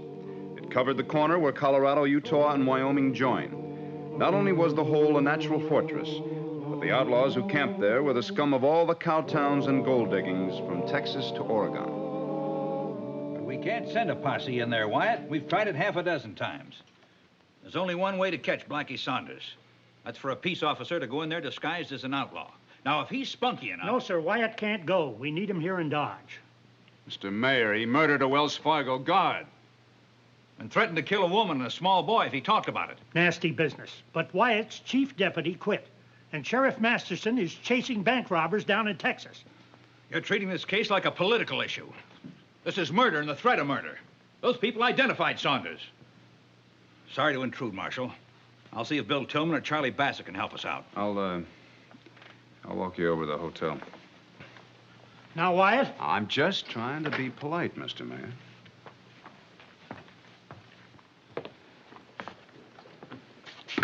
I didn't come out here merely as a representative of Wells Fargo.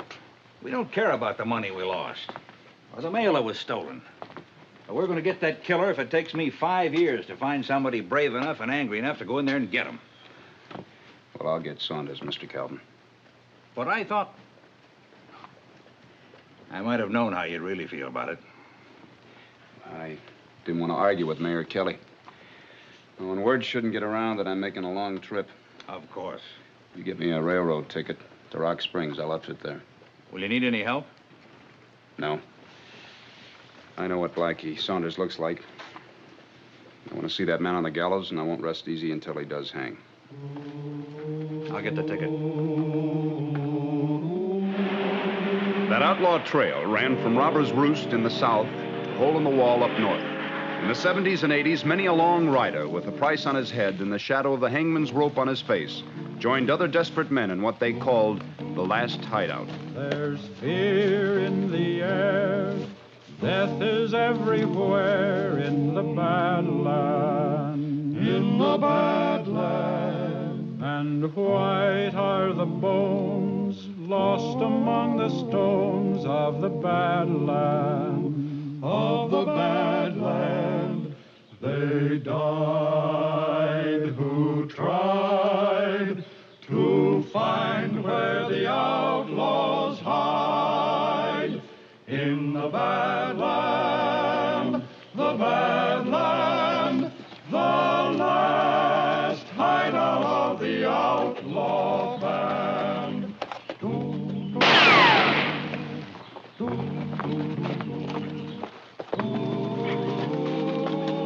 Now, who'd you be? Tim Hardwick. You carrying a gun? No. I pawned it for some chow. What are you doing up here? Well, you might say I was trying to hide.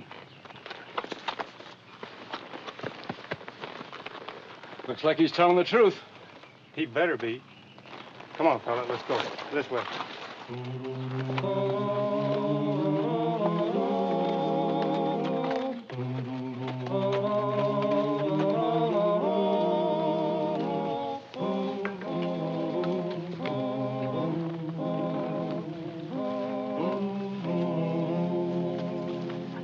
Nabbed him in the South Gully, Steve.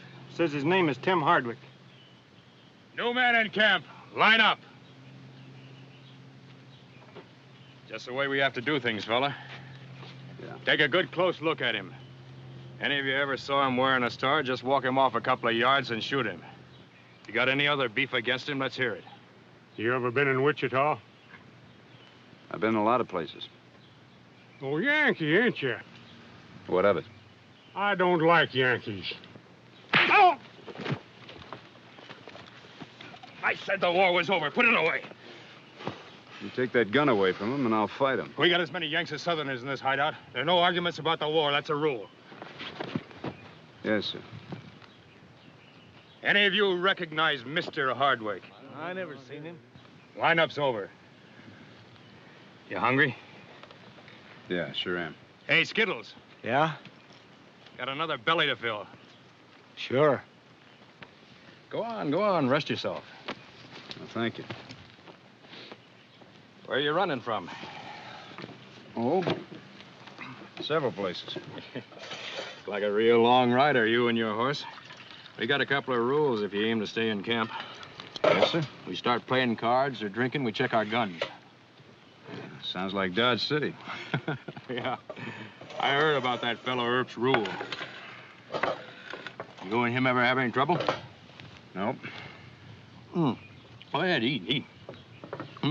Two more important rules. We don't quarrel with the small ranchers around the hole. They buy our cattle. And we keep away from shotgun Gibbs. Shotgun Gibbs? Shotgun's a real peace-loving man. We stay away from him, he stays away from us. I had a run-in with Blackie about that. Oh, Blackie Saunders. You'll meet him. Mr. Saunders and Mr. Gibbs, they have a run-in? Wanted to. Blackie thought Shotgun was a stoolie. All Shotgun wants is to be let alone. And that's all we want, too. Shotgun don't give a hoot if we rustle every maverick on the Cherokee Trail. Well, you won't have any trouble from me, Mr. Logan.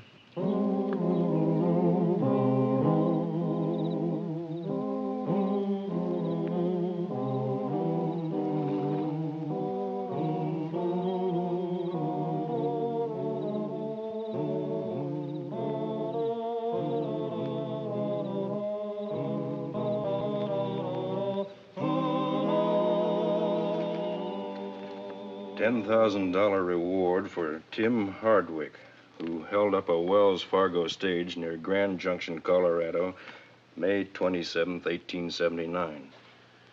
Hardwick murdered the driver, wounded the shotgun messenger, and a man passenger. He also made off with a shipment of banknotes and a sack of U.S. mail.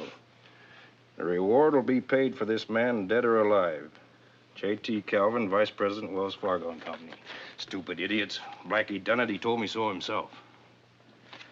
Well, better take this stuff back where you found it. Well, maybe Hardwick found out Blackie done it. Maybe that's why he come here, huh? That's between Hardwick and Blackie. You keep out of it. You hear me? Sure, boss. Sure.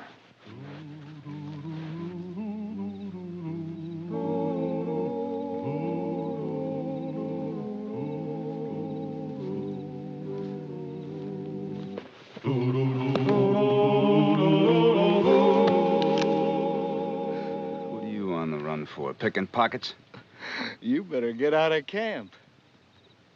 I suppose you and Logan read the wanted poster, huh? Boss won't do nothing about it, but Saunders might. Such as? Such as turning you in for the reward. All right, I'm leaving. If I was you, I'd give Shotgun Gibbs' place a wide circle. And, I want my gun back. So I'll be a target for Saunders when he comes after me? Whether you hunt Blackie or he hunts you is none of our business. We just don't allow no personal grudges in camp. Sure.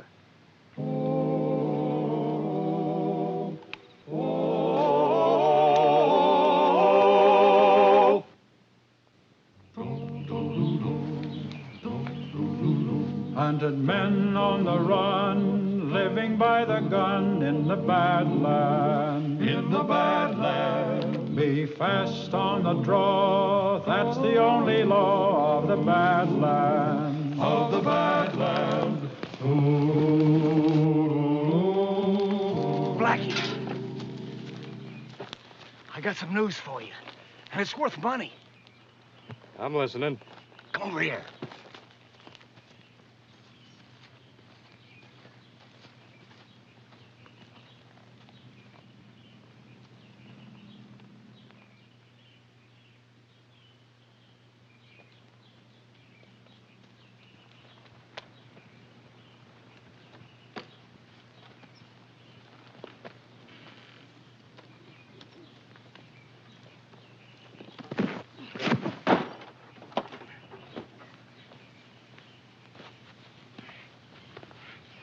Can't you read?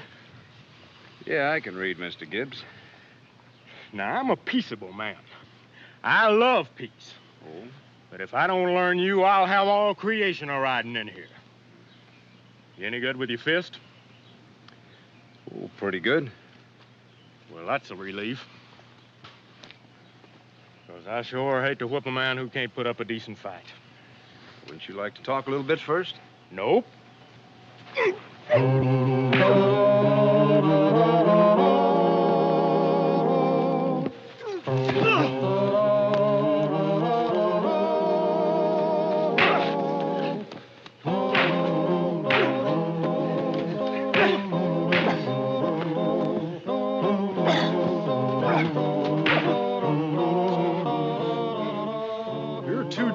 fancy. Stand still, will you? All right.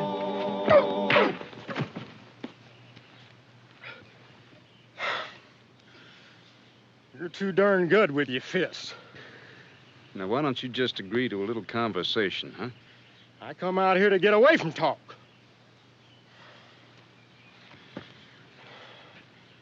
You go put on your guns. Where are yours? I'm gonna fetch it right now. Good.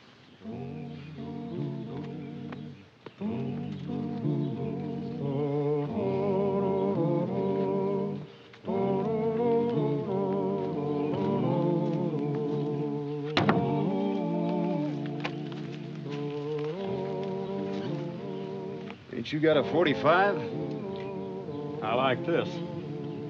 We'll shoot at my distance.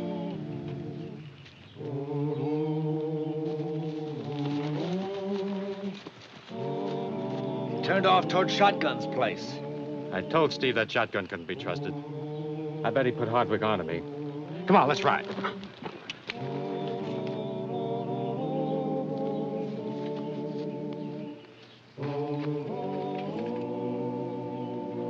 I'm taking unfair advantage, Mr. Gibbs. You can't do much damage at that distance with the shotgun. You stay where you are. When I raise my gun, you start a firing.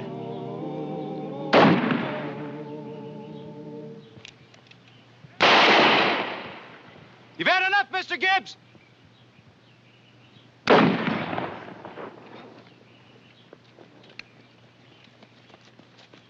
Now, look, you want peace? I'm a peace officer. Don't you hear me? I'm a United States Deputy Marshal. Let me see that pistol you shot me with.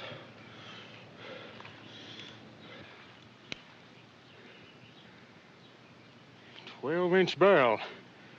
That's a bundle iron special. Hey, your shot almost blew my head off. What were you using? It's a rifle slug, hand-loaded into a Bryce case. It's my own invention, but it takes a British Greener shotgun to handle it. You could have killed me, but you didn't do it.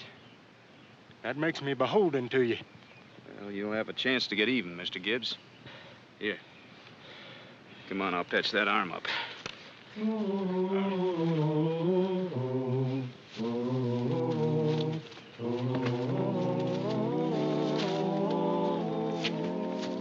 He's with Shotgun, all right. That's his horse at the gate. Ah. Well, he can't stay in there forever. You just take our time and dry gulch him. Wound's not too bad, Mr. Gibbs. Just broke the skin a little bit. Well, I figure I'm a lot luckier than Blackie's gonna be when you meet up with him.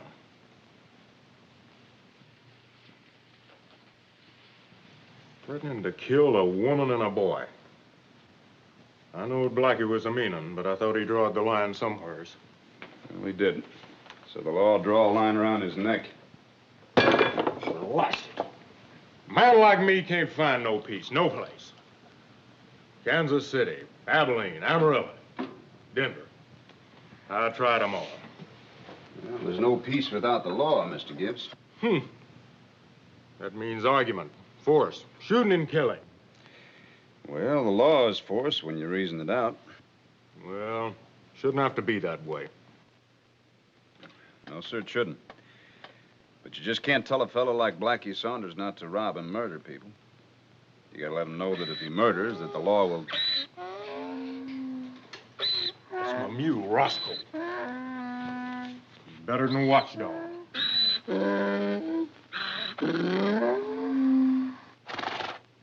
What's he trying to tell you? People outside. And them rocks beyond my gate. Hold the greener for me, will you? My fingers are a mite still. Well, you sit down, Mr. Gibbs. Oh?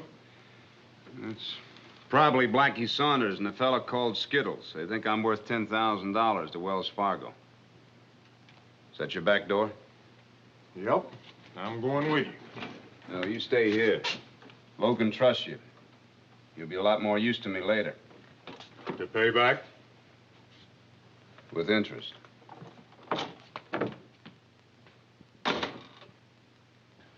Something ain't right. That mule cuts loose, he usually brings shotgun outside. Well, maybe Hardwick got him. I should go back and get Steve and the boys. You said they wouldn't help. Well, I'll tell them. I'll tell them you think Hardwick's a Johnny Law. You know, he could be. That wanted poster could be a Wells Fargo trick. Yeah? Well, what if it's on the level? We'd have to split the reward. Use your brains. He's holed up in a little fort with plenty of guns and ammo. He's got plenty of food and water. Why, it'll take at least a dozen men to blast him out. I don't know.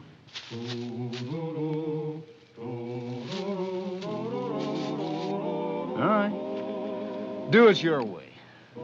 I'm going back to camp. Oh, Skittles, you ain't going no place.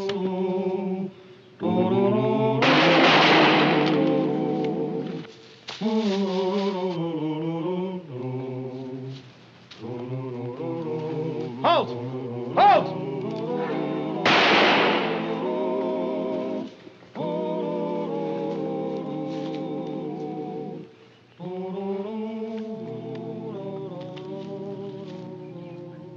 You got that crease a mite deep, didn't you, Marshal? He's apt to be out a long time. Afraid so. You shouldn't have let Skittles get away. He's going to bring Logan and his boys down on us. I had no warrant for Skittles, Mr. Gibbs. Last time I shot at a man on horseback, the horse reared. I killed him. You regret that? I'll regret it until the day I die.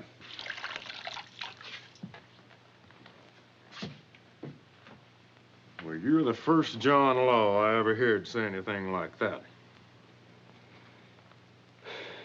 Maybe I can move him away from here before Logan comes. Yeah? What trail? Across the Red Desert? Guess so. Hang it all, there goes my piece again. No, sir, I ain't gonna let it go. I've been living and let live with them outlaws, and I intend to go right on doing the same thing. If Steve Logan comes here looking for you, you're gonna be on your own. I'm keeping my peace. And then he shot Blackie in the back of the head. Well, I run for my horse, and he yells, "Halt, halt," just like any John Law. Why, he even fired a warning shot at me. I tell you, he is a John Law. You think he killed Shotgun Gibbs, too? Why, sure he did. He probably pestered Gibbs for information and then shot him. The proof is, that old mule brayed his head off, but Shotgun didn't come out. Well, we'll find out for ourselves. Saddle and ride. You can't get away with this, Hardwick. If Wells Fargo named you for that job, that's your tough luck. I should hang for what you did, huh? Hey, what Johnny Law is going to come into this outlaw country after you? Could be maybe you won yourself. How about that? Yeah, how about that? Well, no peace officer would be that foolhardy. Well, that shotgun. Looks like Steve didn't waste any time. Stay where you are. Get up, Roscoe. I see him. Get up now. Peace. Huh. Steve Logan and his whole gang at my line fence out there. Ooh. You know, I sure bless the day that I ever laid eyes on you. Look, if you're gonna make a fight for it, why don't you make it in here? Why are you defending him, Shotgun? Him? I'm defending myself and the peace I used to have around here.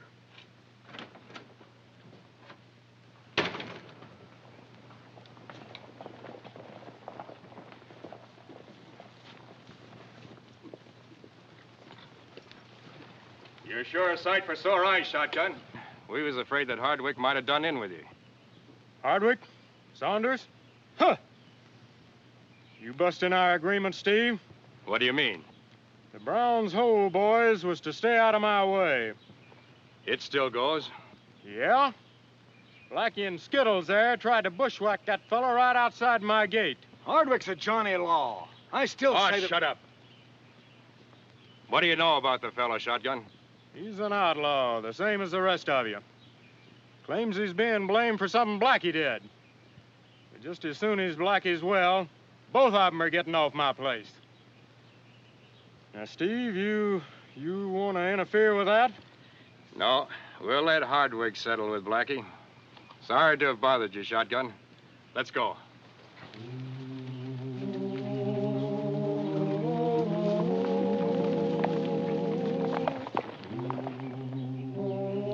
You think you can make it to the railroad?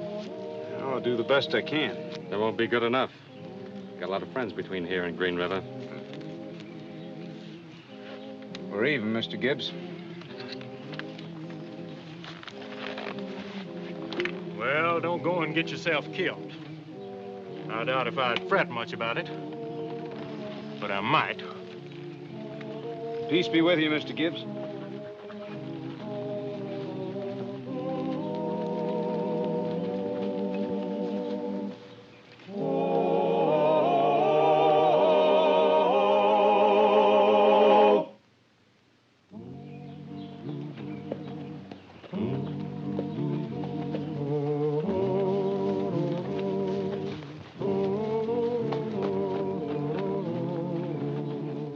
Mr. Gibbs, what happened to you? You start feeling sorry for Blackie here? Huh. How far are you taking him? All the way to Dodge City. He thinks. Well, I just believe I'll ride along with you a spell, Marshal. Me and Roscoe here think that feller ought to be hanged. We don't want no interruptions. I'd hate to see you lose your peace, but mighty happy to have you along. Yeah? Well, the law better find me some peace somewhere, somehow. It will, Mr. Gibbs, someday.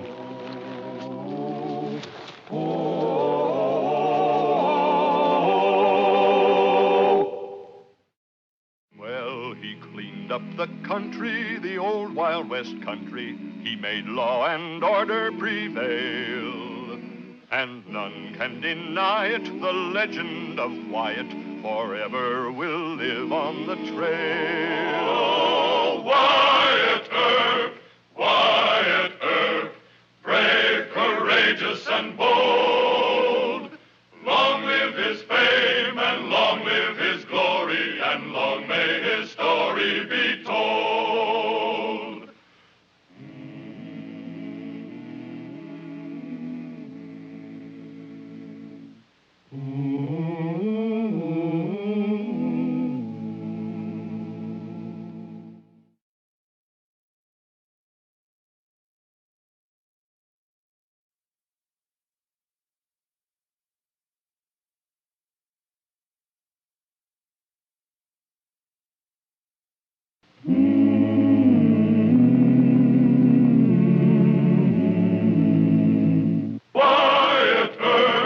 Wyatt Earp, brave, courageous, and bold.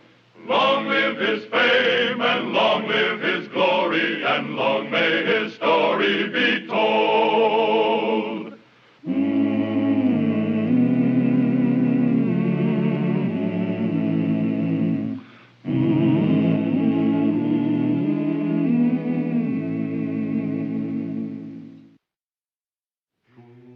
Marshal Earp had left Dodge City to arrest a murderer in the Brown's Hole country. Wyatt had hoped to get back before cow trail hoodlums could organize an attack on the town. But he had underestimated Curly Brocious and Johnny Ringgold, killers with a grudge against him and Dodge City. Kelly! Come on out! We want to talk to you!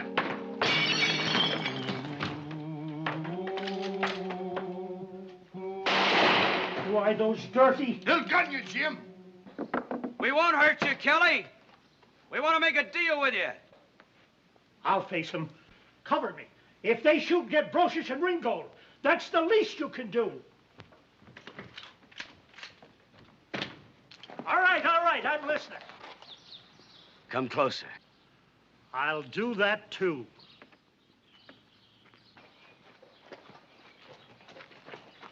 Well, what's the deal, Curly? The boys want to set fire to this miserable town and watch it burn. I'm still for that. Hold your temper, Johnny. We're giving you a break. Indeed. Name it. You fire Earp, and in writing. And you post a bond with us to make sure you don't hire him again. All right, I'll fire him. Yeah, you say that now. We want 20,000 as a guarantee. 20,000? Why, this town can't raise that kind of money. You're kind of stupid today, Mr. Kelly. When the bank burns, we're going to get more than 20,000. I want to make this legal, Johnny. We don't rob the bank. You hand the money to us. Or you burn the town. Well, give me half an hour. 10 minutes.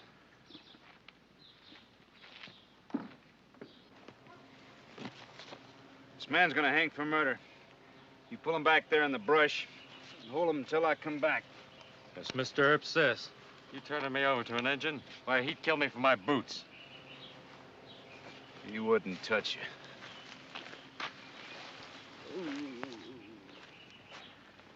There's a spur of the Santa Fe nearby. I'll try and find myself a hand car and go back into Dodge City. Into Dodge City? Are you loco? You got any better ideas, Mr. Gibbs? Well, I sure have. Me and the mule are heading back to Utah. Oh? I was gonna make you my chief deputy. Me a Johnny Law? Ha! Well, that 10 gauge of yours and those rifled slugs would be a revelation in Dodge City. I could use a cannon like that right now. Well, I'm looking for peace, not trouble. Well, then, Mr. Gibbs, I suggest you go back east and find yourself a nice, quiet little town. Good luck, Mr. Gibbs. They're not fooling, Judge. I'm going down to the bank and get the money. But it's plain extortion, Jim. No, it's fire insurance.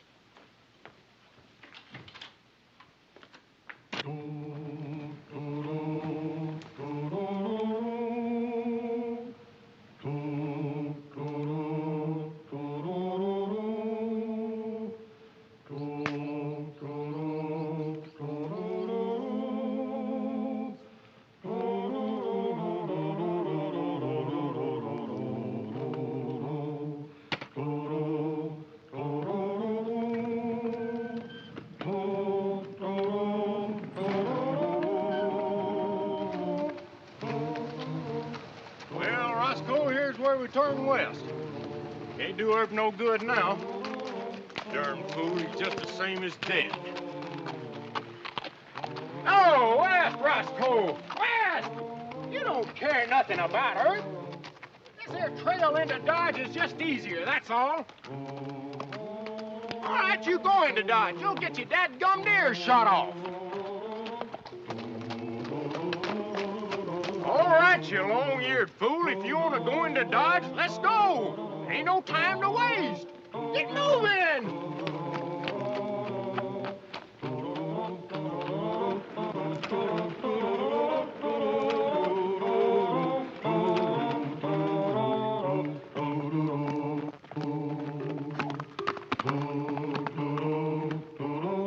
$19,500. 20,000. Count it. Take it, Johnny. Now, where's the letter firing Earp? Here. Now get your men out of town the way you agreed. No, just a second, Kelly.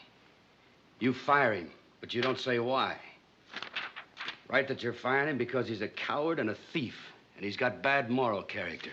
Never will I. Wyatt deserved to be fired because he disobeyed my orders. But I won't write the man's a liar. Well, that's just too bad, Mr. Kelly. You need to see a fire. We'll burn some shacks first, then you'll write what we want.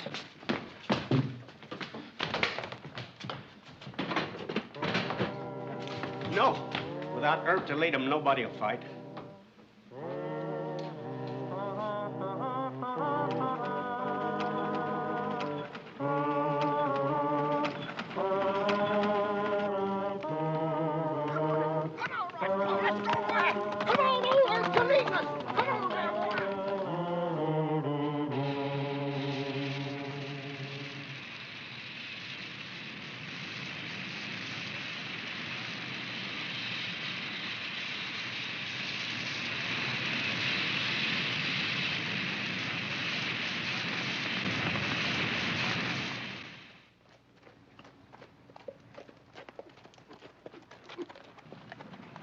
Wonder who that could be.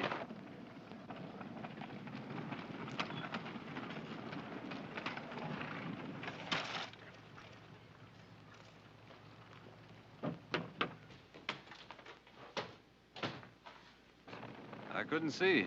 Well, Curly said for us to keep everybody away from that depot. We got that ticket agent fella, but whoever that is might try telegraphing for help. Come on, let's take a look-see.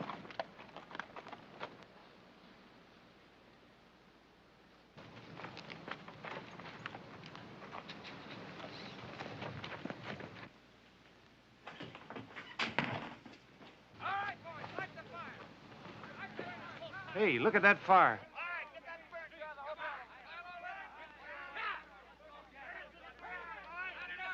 Curly must have started burning the town. Well, never mind that. Did the fellow who run in here have guns? I don't know. I couldn't see that far. Watch yourself.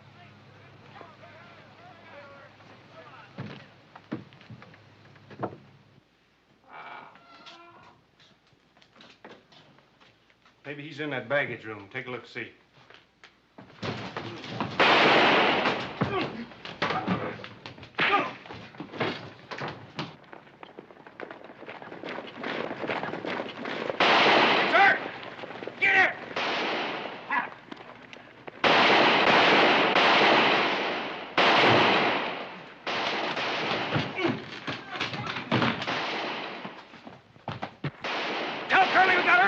Depot! Circle him!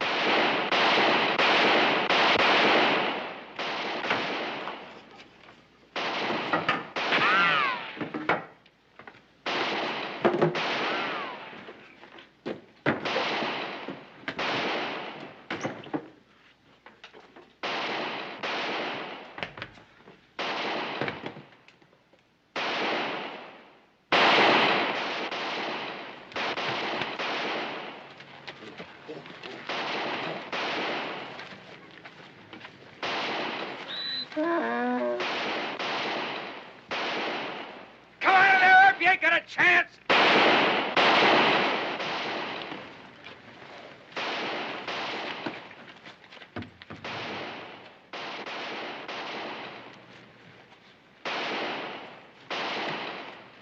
You stay here, Roscoe.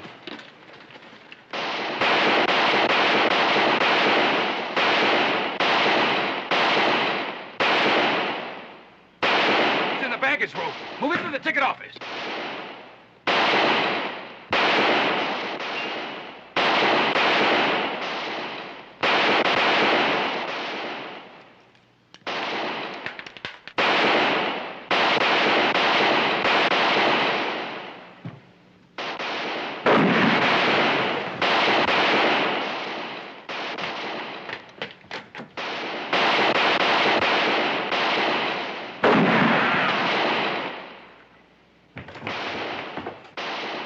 It's pretty wide! Shotgun Gibbs! In here, shotgun, I'll cover you!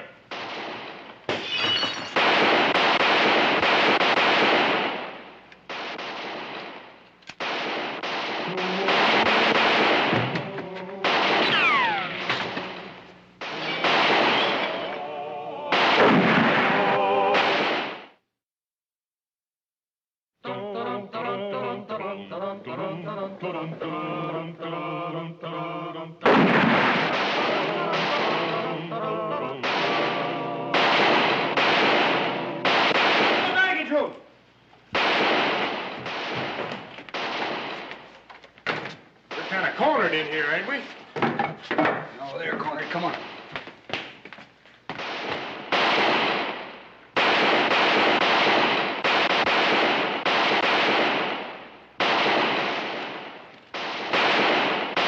What's that door? Brush it yourself, Johnny. They're blowing our boys to pieces now. All right, I will. This ain't a corner. I don't know corners. How many shots you got left for that gun? Fired 5, got 40 left. Come on. Look. See that load and shoot over there? Yep. Well, it's made of 2x6s. Now, Ringgold, most of his men are hiding there. Well, you know that's awful stupid of them. Because 2x6s don't mean nothing to us. All right, now you drive them out of there. We can kick our way out of here, run back to the fence, cross the pens.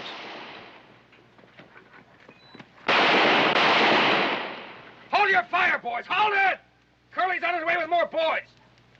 Come on, shoot over their heads. Sure. But when we get to them pens, where we gonna be? We'll be near Dutch Alley. Once we're there, we can fight our way house to house. Commence firing? Let them have it. Boy, that is a cannon. Yeah. Come on.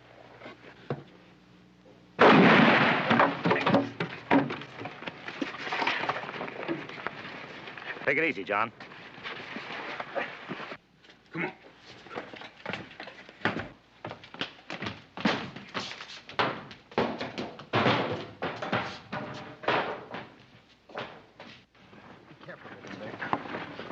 Right down there. Ringo! Where's Earp? Did you let him get away?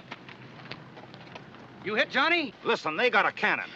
They just shot a big timber off and it hit Ringgold on the head. Yeah, that cannon. Whew. Is Earp still in the depot? You better go and look, Curly. I don't feel good. Cannon, ah! We'll see about this. Help me get through Dutch Alley and into town. Sure. Be careful, though.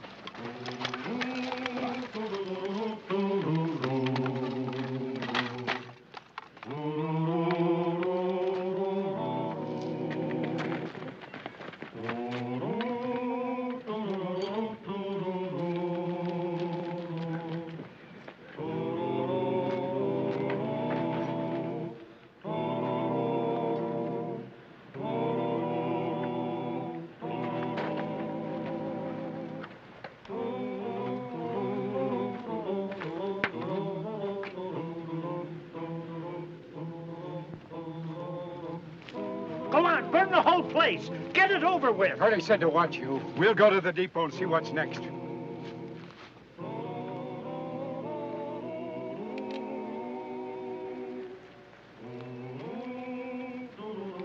Now you listen to me. Shut up and keep moving.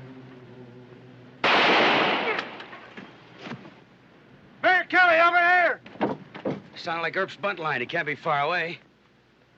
You're fired. Fine, but right now get down. He must be in the pens. I don't want any more talk about a cannon. We'll all search them pens. Now spread out.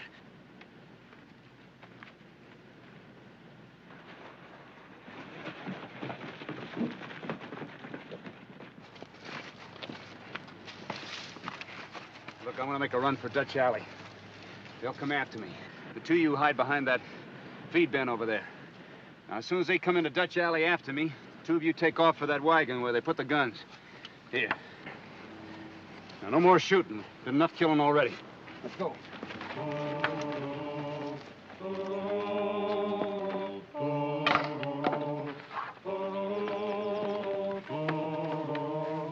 There he goes. Get him.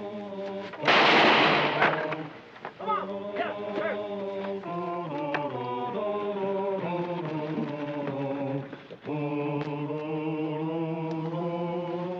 The guns are over on Front Street. We'll take the other alley to get over there. You take care of that. I'm gonna help the marshal. But Wyatt said for us. Hush up. You go get them guns and enough brave men to use them.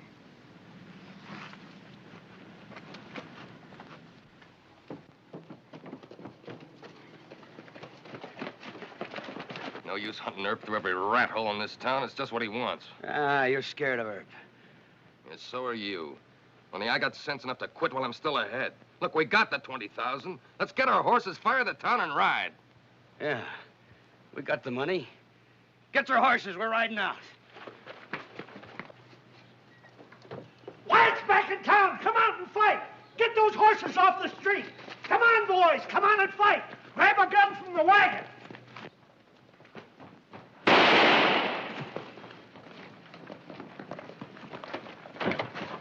All right, come on. You men take cover. It is her. The marshal's back in town. The marshal's back, boys. Curly ordered his men to horseback. I'll be busting along here for a showdown. Here you go. Here. Come on, man. Haul up in these buildings here. Keep yourself covered.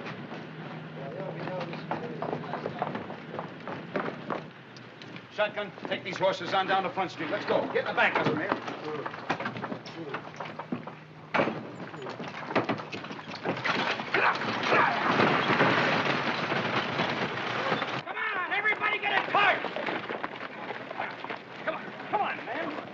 Right down the main drag, boys. Throw fire into the main buildings this time. Come on!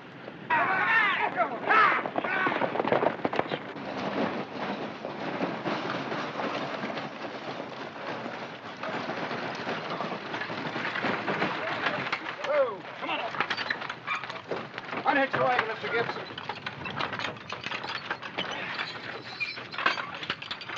Some of you men give us a hand turning the wagon over. Let's go. Here, man. Right on that flat. All right, let's go. Come on. All right, hurry up here. Here we go. 1, 2, right, here we go.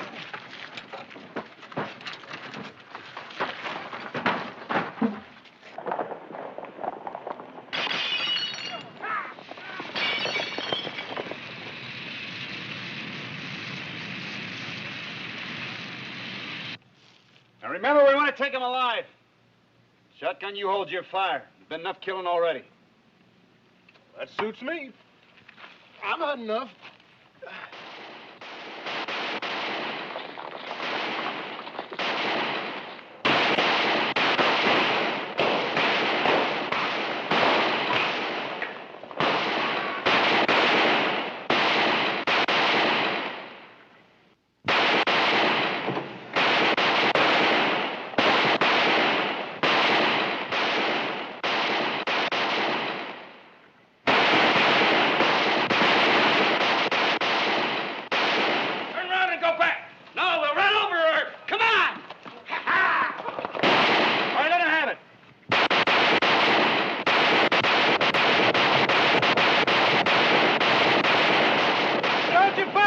Shoot the rest of you.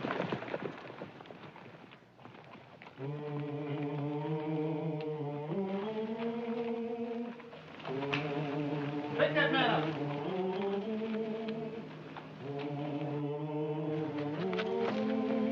Hey, big fella, what'd you have in that cannon? Dynamite? No. 10-gauge slugs is all. 50 grains of powder and about 3 or 4 ounces of lead. Sure glad one of them things didn't hit me. Mayor Kelly, Mr. Gibbs will help you take him in. I'm going to bring in Blackie Sanders. You take care of him, Mr. Gibbs. All right, hombres, move. Wyatt. Yeah? I didn't mean what I said about you being fired. Oh? Well, you try and persuade Mr. Gibbs to stay on here as my chief deputy, and I might consider being hired again as marshal. What's so wonderful about Mr. Gibbs? He likes peace, Mayor Kelly. Now, you try and talk him into staying here and fighting for it. Oh, and you be especially nice to his mule. His name is Roscoe.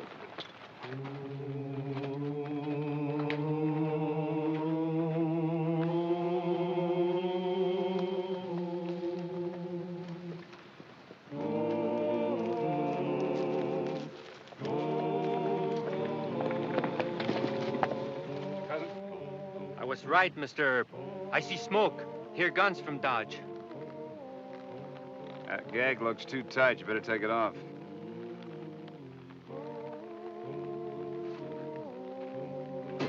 What are you trying to do, choke me to death? That'll happen soon enough. Mr. Shotgun, he leave you to fight alone? No. I couldn't have done it without him. He stay in Dodge and help you now? Well, I'm not sure of that, Mr. Cousin. That's what fidgets me. Come on.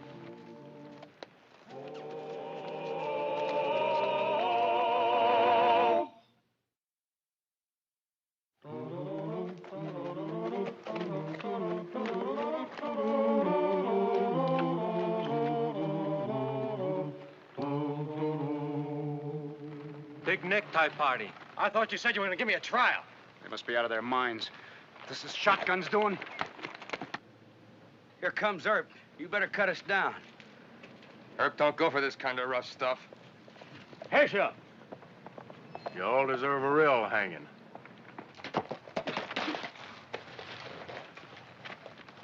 This your idea?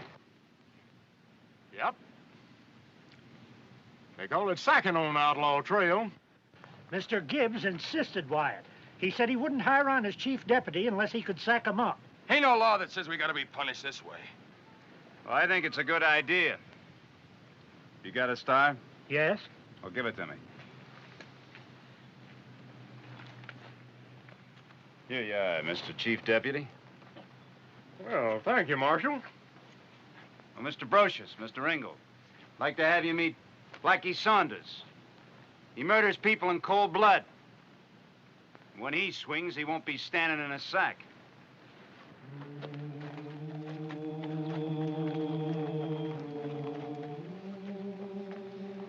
Man, a considerable force, that Marshal Earp.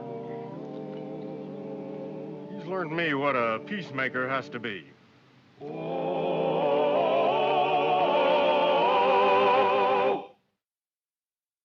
Well, he cleaned up the country, the old Wild West country. He made law and order prevail. And none can deny it, the legend of Wyatt forever will live on the trail. Oh, Wyatt Earp, brave, courageous, and bold. Long live his fame, and long live his glory, and long may his story be told. Wyatt Earp, brave, courageous, and bold. Long live his fame, and long live his glory, and long may his story be told.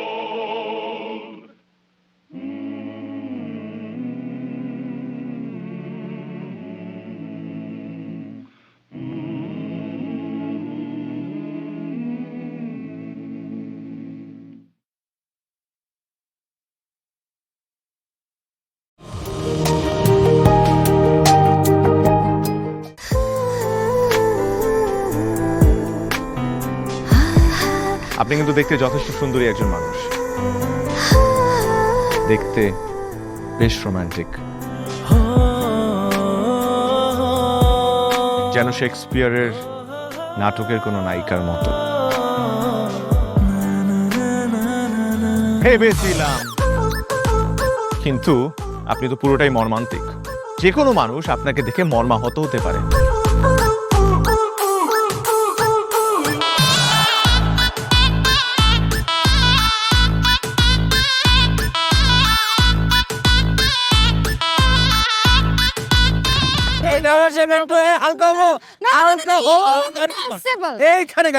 আমার হালকা হতে 1 মাস সময় লেগেছে। আপনার 1 মাস সময় লাগে? আমার হালকা হতে তো 1 মিনিট লাগে।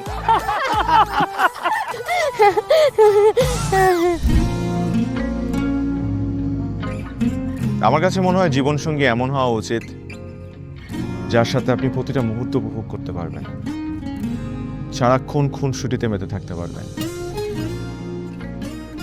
এবং তার মনে এমনভাবে বসবাস করবেন যে আপনার দিকে সে একটাবার তাকালেই বলে দিতে পারবে যে তার বেঁচে থাকার কারণই আপনি। পথে চলতে চলতে, কথা বলতে বলতে, কখন যেন হলে আমার। জানি গল্পে গল্পে মিশে অল্পে অল্পে আমিও হয়ে গেছি তোমার। ছোট ছোট ভুল ফুটে হলো ফুল যে তোমাকে পেলাম। গুটি গুটি পায়ে স্বপ্নের লাই আমি ভেসে গেলাম। আপনি কি মনে করেছেন একজন মানুষ আমার জীবন থেকে চলে গিয়েছে এবং আপনি সেই সুযোগটা কাজে লাগিয়ে আপনার ফিলিংস গুলো আমার কাছে এক্সপ্রেস করবেন আর আমি সেটা হ্যাপিলি অ্যাকসেপ্ট করে নিব?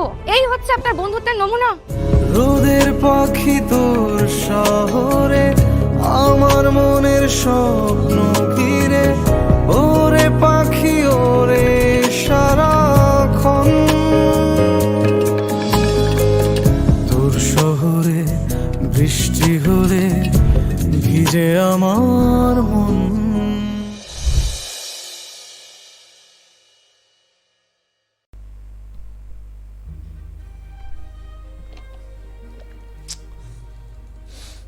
Tao muối nha. What the hell? Chuẩn đã. Cụ thể. Có lẽ nào em vội quên đi, và có lẽ nào 500 củ ấy, 614 củ à? Thế mình kiếm 100 củ nữa xử là có nổi không? Ôi à, không được, anh đã ấn vội rồi. Có lẽ 62 triệu rồi. 62 triệu rồi. Cũng một lần quay được gần 100 củ ấy. 100 củ không? Quay được 400 lap à? Được. 400 lap phải được 100 củ ấy.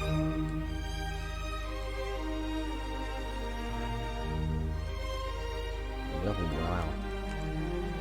Vương miện định mệnh. Rồi xong, biết đánh bài gì rồi? Đánh bài gì rồi, biết đánh bài gì rồi? Tôi nhặt bài này.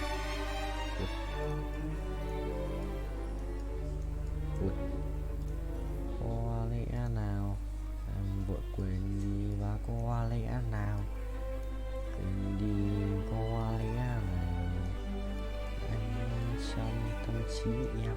Ôi gà cho cái này à? Là vậy nào? Xong, đi. Vua tối ưu Aria. Bán này. Mèo mèo mèo mèo mèo mèo mèo mèo mèo mèo mèo mèo mèo mèo mèo mèo mèo mèo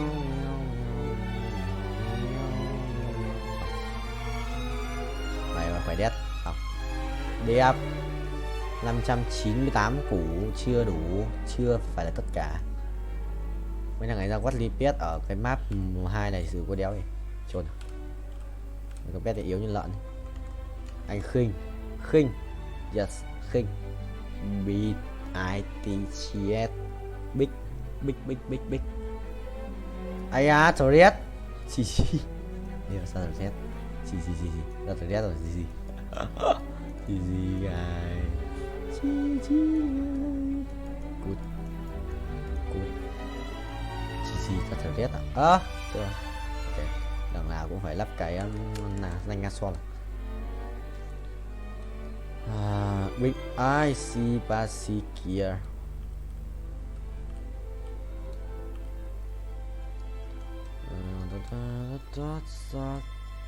Ủa? Sơn bố Hiếu béo đang playing Space War. Cái gì vậy? Ui dồi, nháy phát 2 lần. Chuẩn không vậy chấm. Chuẩn đét cho thôi. Chuẩn và đét.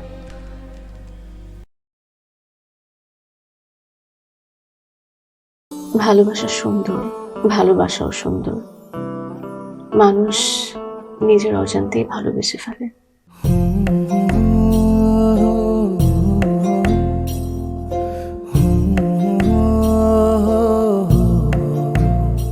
আমারও মনে হয় কি জানেন, আপনার মতো জানাশোনা কাউকে না আমার বিয়ে করা উচিত। এটা কি উপলক্ষে? ম্যাডাম, ফুলটা গ্রহণ করুন, তারপরে বলতেছি। ভোটার আইডি কার্ডে যার স্বাক্ষরের জায়গায় টিপসই দেয়, এখানে কেউ ডাক্তার। এই দুইজনের মধ্যে যে আগে ম্যাডামের মন জয় করতে পারবে, ম্যাডাম তার।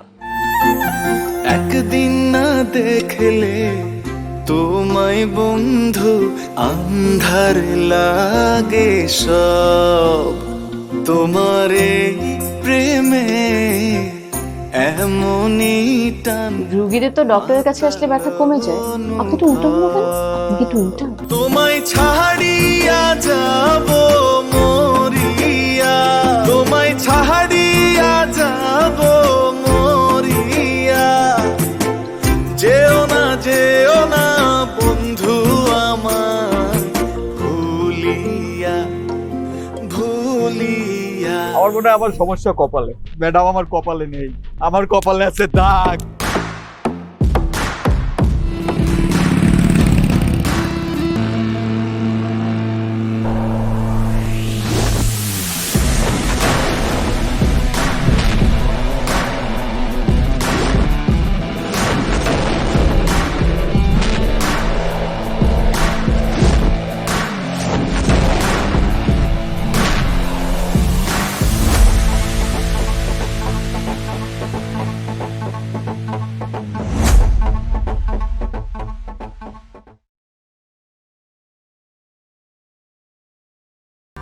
Một video 1 ngày 5 tháng 7 2024 bên Cheyenne Metro White sẽ bay tiếp cho các em xem nhé.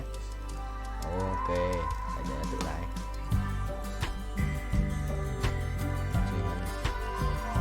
Anh sẽ khiển một chút, mình sẽ kiếm 50 củ để 50 củ để luôn tiếp lên chiến sĩ nhất. Ê, nếu lái được thẳng quá, chôn mua. Lái thẳng rồi. Chi xong rồi phải không? Mày hù tỏ đùa, mày đùa thôi, thầy kệ cho mày tự đi. Truyền thuyết tăng trưởng mày.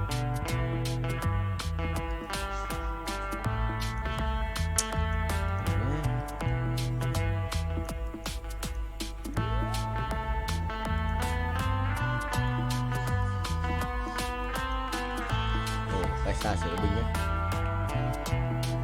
Ok, thật ra được 3 cùng 47 chỉ không?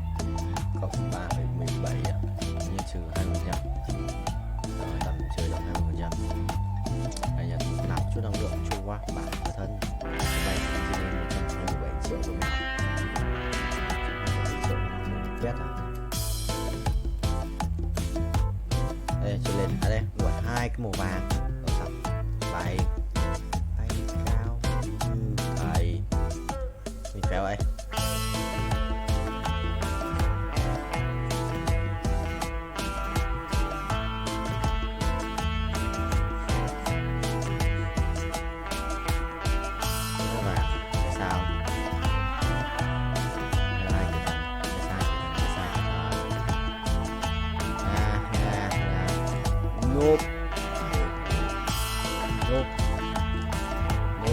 Trời giảm đất. Tiếp thằng này quỷ à? Ác quỷ đô 3. Đùa tao. Đùa này. Nó là quỷ rồi.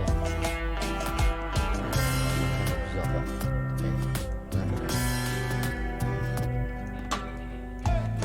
Chết rồi. Đi kìa. 2 phút rồi.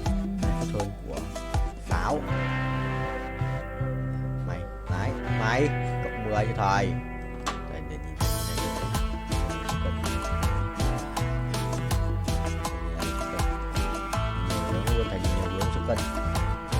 Mày đùa tao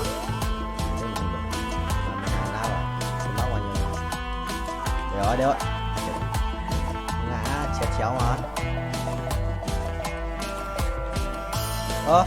thêm một được 16 rồi তোমাকে 15 লাখ টাকাই দিতে হবে তুমি যদি দিতে না পারো তোমার বাবাকে কল দাও তোমার যত জমি জিরাত বাড়িতে যা যা আছে এগুলো বেচা হইলেও তোমরা আমাদের টাকা পাই পাই করে শোধ করবা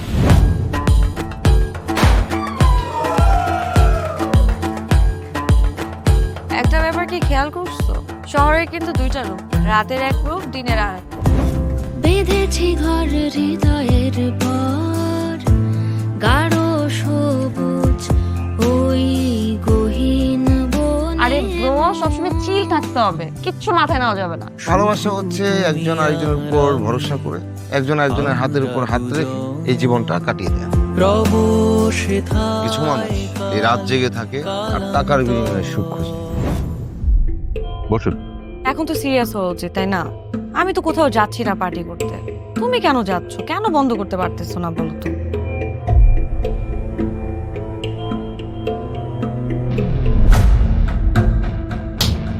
কার যে কোথায় সুখ সেটা তার প্রিয় মানুষটাও কখনো জানতে পারে পাশাপাশি তবু যাচ্ছি বিপরীতে কাছাকাছি তবু যাচ্ছি বহু দূরে hi you look good thank you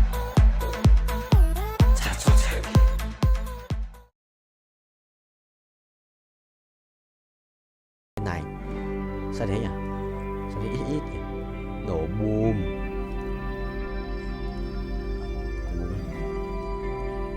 sao mày trời ơi không có rồi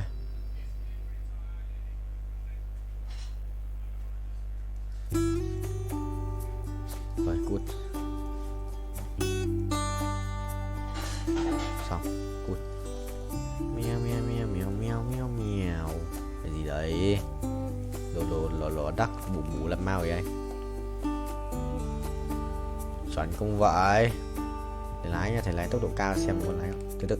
Mày ấy á, xít được. So ride a cat in high speed đấy.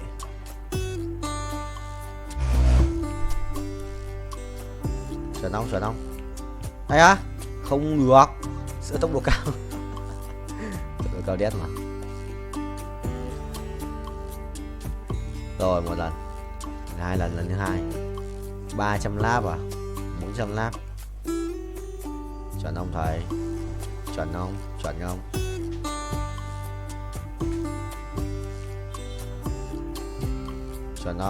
Chuẩn không? Ui, tốc độ cao thế. 378 lap chứ 400. Này à, bắt đầu thua. Thua, bài khỏe đấy. 2299 á. Bài đấu sĩ á. Mình lẫn vào mày có ăn uống đầy đủ nhỉ? Thằng này được ăn uống đầy đủ. 2299 là phải không? Không. Tự động chuyển hóa bàn đấu.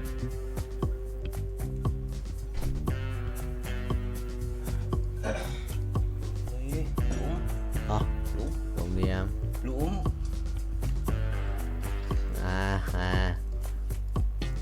Ô, phải châm.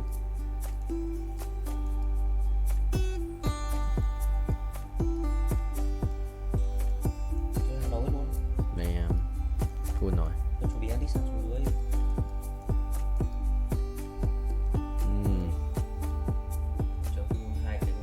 Không biết. Ok thầy ơi, mày sẽ ride a cat.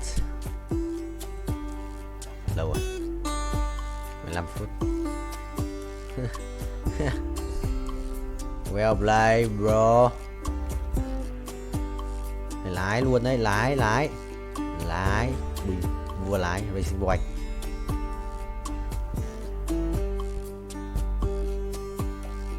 Nhốt luôn, chết không? Ngồi đi. Đéo đi à? Vào nó kèm rất siêu linh. Đéo đủ online là chết. Được không? Cũng là khỏe rồi ra. Đánh bài gì với cả Nautilus 2.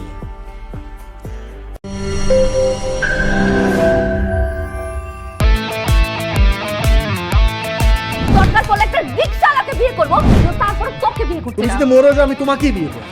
দেখো বিয়ে এত সোজা না। 5টা condition. কয়টা? 5টা। আমি JD Safayet রমরাজন। Sir এটা তো ভোটার আইডি কার্ড স্যার। বাড়িতেই করবেন নাকি হোটেলে? না আপনি যেমনটা ভাবছেন বিষয়টা তা না। ভাই আপনি তো করবেন। তোমাকে দিয়ে হবে না, আমি জানতাম। শুধু সময় নষ্ট করো না। ভাই আপনি তো অনন্ত জলিল না যে অসম্ভবকে সম্ভব করে আপনার কাজ। জিমি কি হচ্ছে? আচ্ছা আঙ্গের একদম ভইরা দিমু। যাচ্ছে সব বাইট কর। শর্ত দিয়ে বিয়ে শর্ত দিয়ে বিয়ে। ভাই যে বয়সে মানুষ গার্লফ্রেন্ডের কামড় খায়, সে বয়সে আপনি কুত্তার কামড় খেয়ে হাসপাতালে ভর্তি হয়েছেন।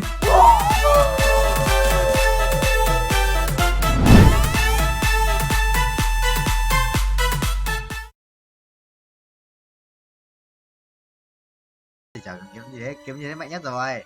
Có kiếm mạnh hơn đâu. Chuột. Để mất đến mắc cuối thì mất được. Mắc theo heo ấy. Xong mắc theo heo thì mất. Kiếm mạnh nhất rồi. Kiếm mạnh nhất rồi còn đâu. Đéo kiếm mạnh hơn. Kiếm mạnh nhất rồi còn đâu.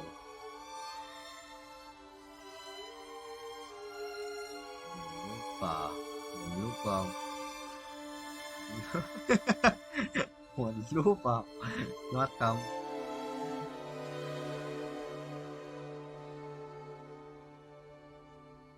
Hôm nay anh chán của anh thì định không đi học cũ. Không, anh chán không đi học đâu. Không, phải xin thầy trước xong rồi bảo là cho em xin phép vào học online, tham gia lớp online để cho vào. Suy nghĩ ấy. Đùa anh danh ra huyết top 6 rồi. Nhưng mà không được. Bởi buổi chợ thì anh xem lại xem là hôm nay buổi chợ cái đéo vậy đấy. Chợ gì? Anh xem buổi chợ cái gì?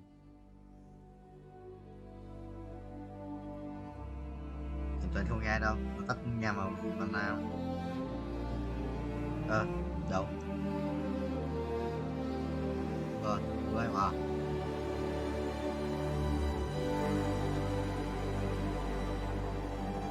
Không được Vũ ơi, chụp cái gì bắt chu ấy. Được. Bây giờ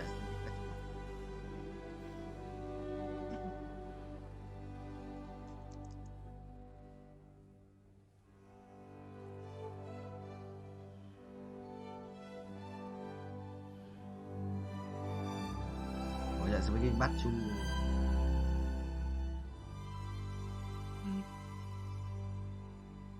Không, nó hỏi về át thì nó bị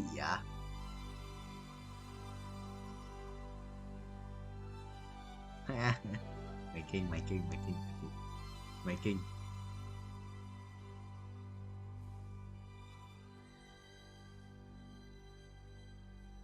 Thôi Nam không được làm. Thôi Nam gì. Thử xem trong thư spam ấy xem có không.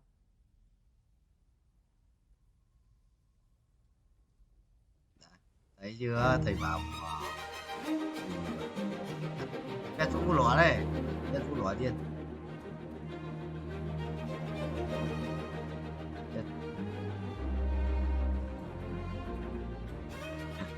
Không mà chán quá.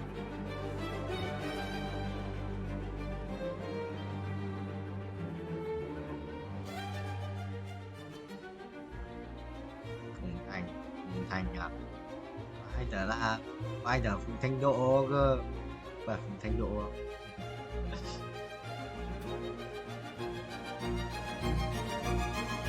quay lên mình thải, quay lên mình Việt Nam.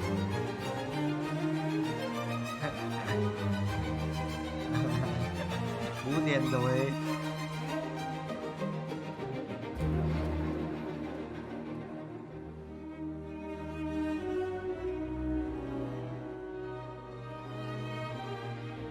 Của anh tôi mà.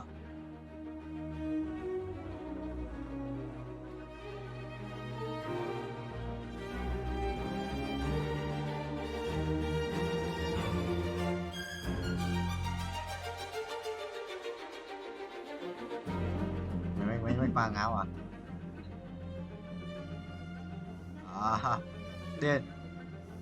điên à. Cái thằng này quay còn dài hơn cái thằng này quay còn dài hơn cái thằng đầu tiên quay cùng anh cơ.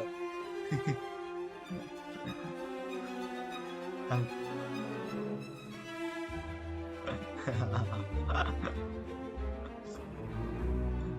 Tuấn Nam cái gì ấy.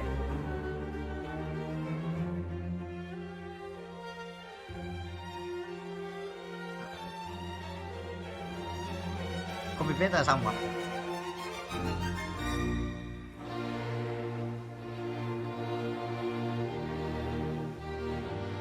Qua đây Vũ ơi. Quá cởi.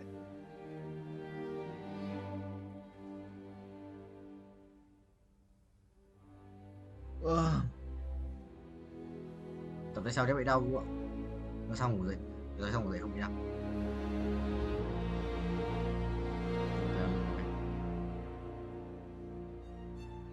Mày cứ xách đít cho thằng vô khôi đi. Thằng đấy tập thằng ấy tập mỗi bài mỗi máy một set, xong rồi nó đi chỗ khác, xong tôi về nó kêu đau quá.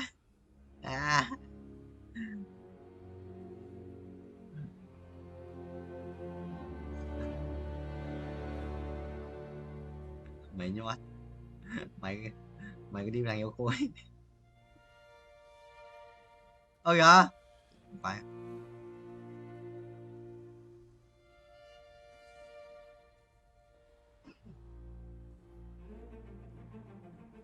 Lưng tay trước.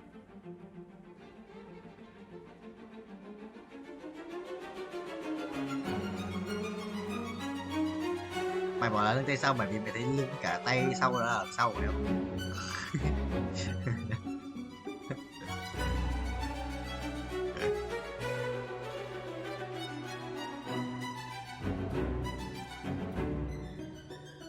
Huyết kiếm à? Mày kinh. Gà đen à?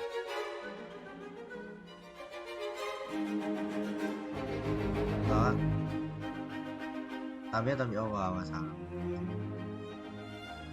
Buồn nhớ mày, tao biết mà, tao biết thế trước. Tao biết tao béo thì tao mới giảm cân, tao giảm béo, tao giảm 4 cân rồi đấy.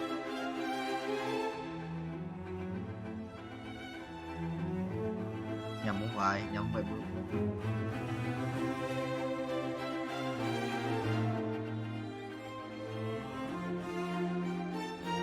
Mày lắp đồ mà. Sao?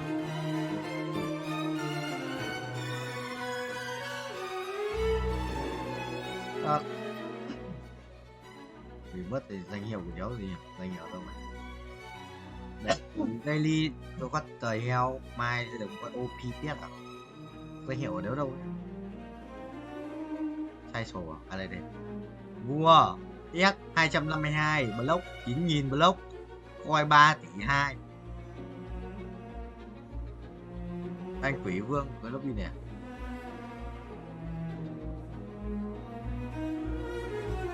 Phải update nhiều mà sao đéo có cốt nhỉ? Chu tao.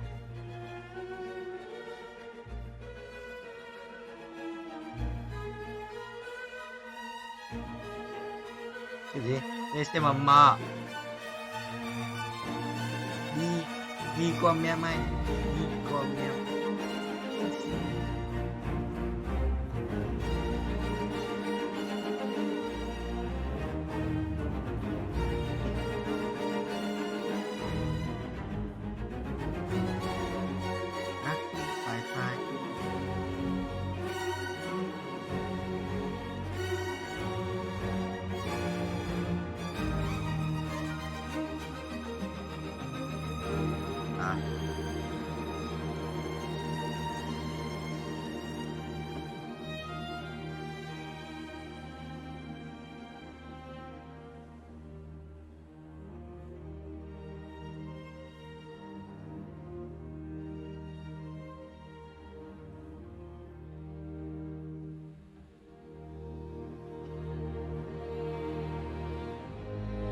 Gửi với bạn sáng ai thi giải tích điểm 8 cộng mà cứ kêu thấp nhé. Mình thi có 3.5 thôi. Còn chưa kêu 8 cộng kêu cái gì hả? Là tao được có 8 điểm. Tiếc. Thì đưa mình này ở đó mà chê. Làm như thượng đẳng lắm. Chắc thấy phòng toàn 3-4 sướng lắm nhỉ. Kinh ác. Mấy cái thằng mấy cái thằng 2 cái 5 này. Thằng đang nói là cùng khóa yêu cùng khóa với cả yêu béo hả? Đó, không nói thế chứ có đi thôi.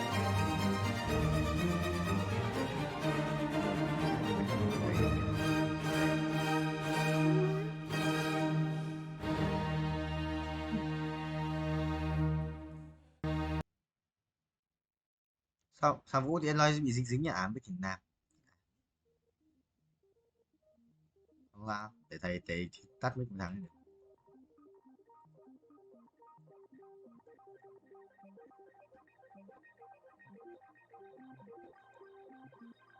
Em quan. Ôi thầy khỏe đấy. Có đâu quan khỏe vậy bro lui. Thầy mà chưa khỏe như vậy, thầy khỏe hơn.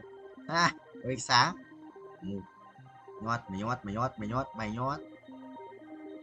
Mấy cái đéo bây giờ, đéo biết đặt trên gì luôn. Ở trên ta còn 4 tiền là đánh con đấy. Yes sir, bro lui. Sống chết có số rồi. Dạ. Bảo Nam về P phát gì Vũ xong mà lên xem có sao. Well à. Với cùng rồi. Hết rồi, cảm xúc mất đi, đi mất được mà, đến móc cuối phát đi mất được luôn. À không, đi mất đi chứ. Bị mất luôn. Hôm tao tính đến mãi không đi thầm đi bớt này, tao thấy 50 tỏi tiền đéo đi bớt rồi sau đi bớt thì không. Em gì, bao nhiêu tiền trả đến đéo rồi sau phải đi bớt hết.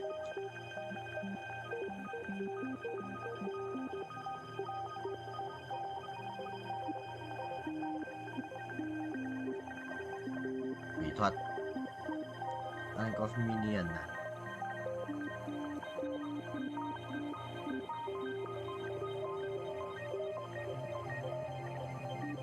này Woody à? Có một thằng chụp ảnh Woody vào trường cấp 3 đéo nào nó đăng là đéo hiểu thằng áo nào tự dưng vào trường tông nghịch anh em ạ. Tìm thằng này giống Woody cực, đéo biết phải Woody không? Giống anh Quyết.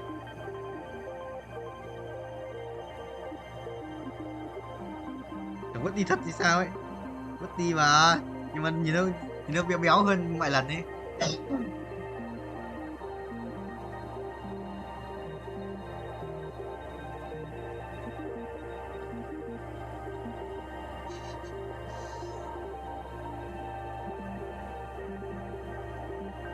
Dạo ở trên thread thì có mấy cái trên là cứ đăng giới thiệu bản thân cái thứ ấy, xong toàn mấy thằng gay đăng.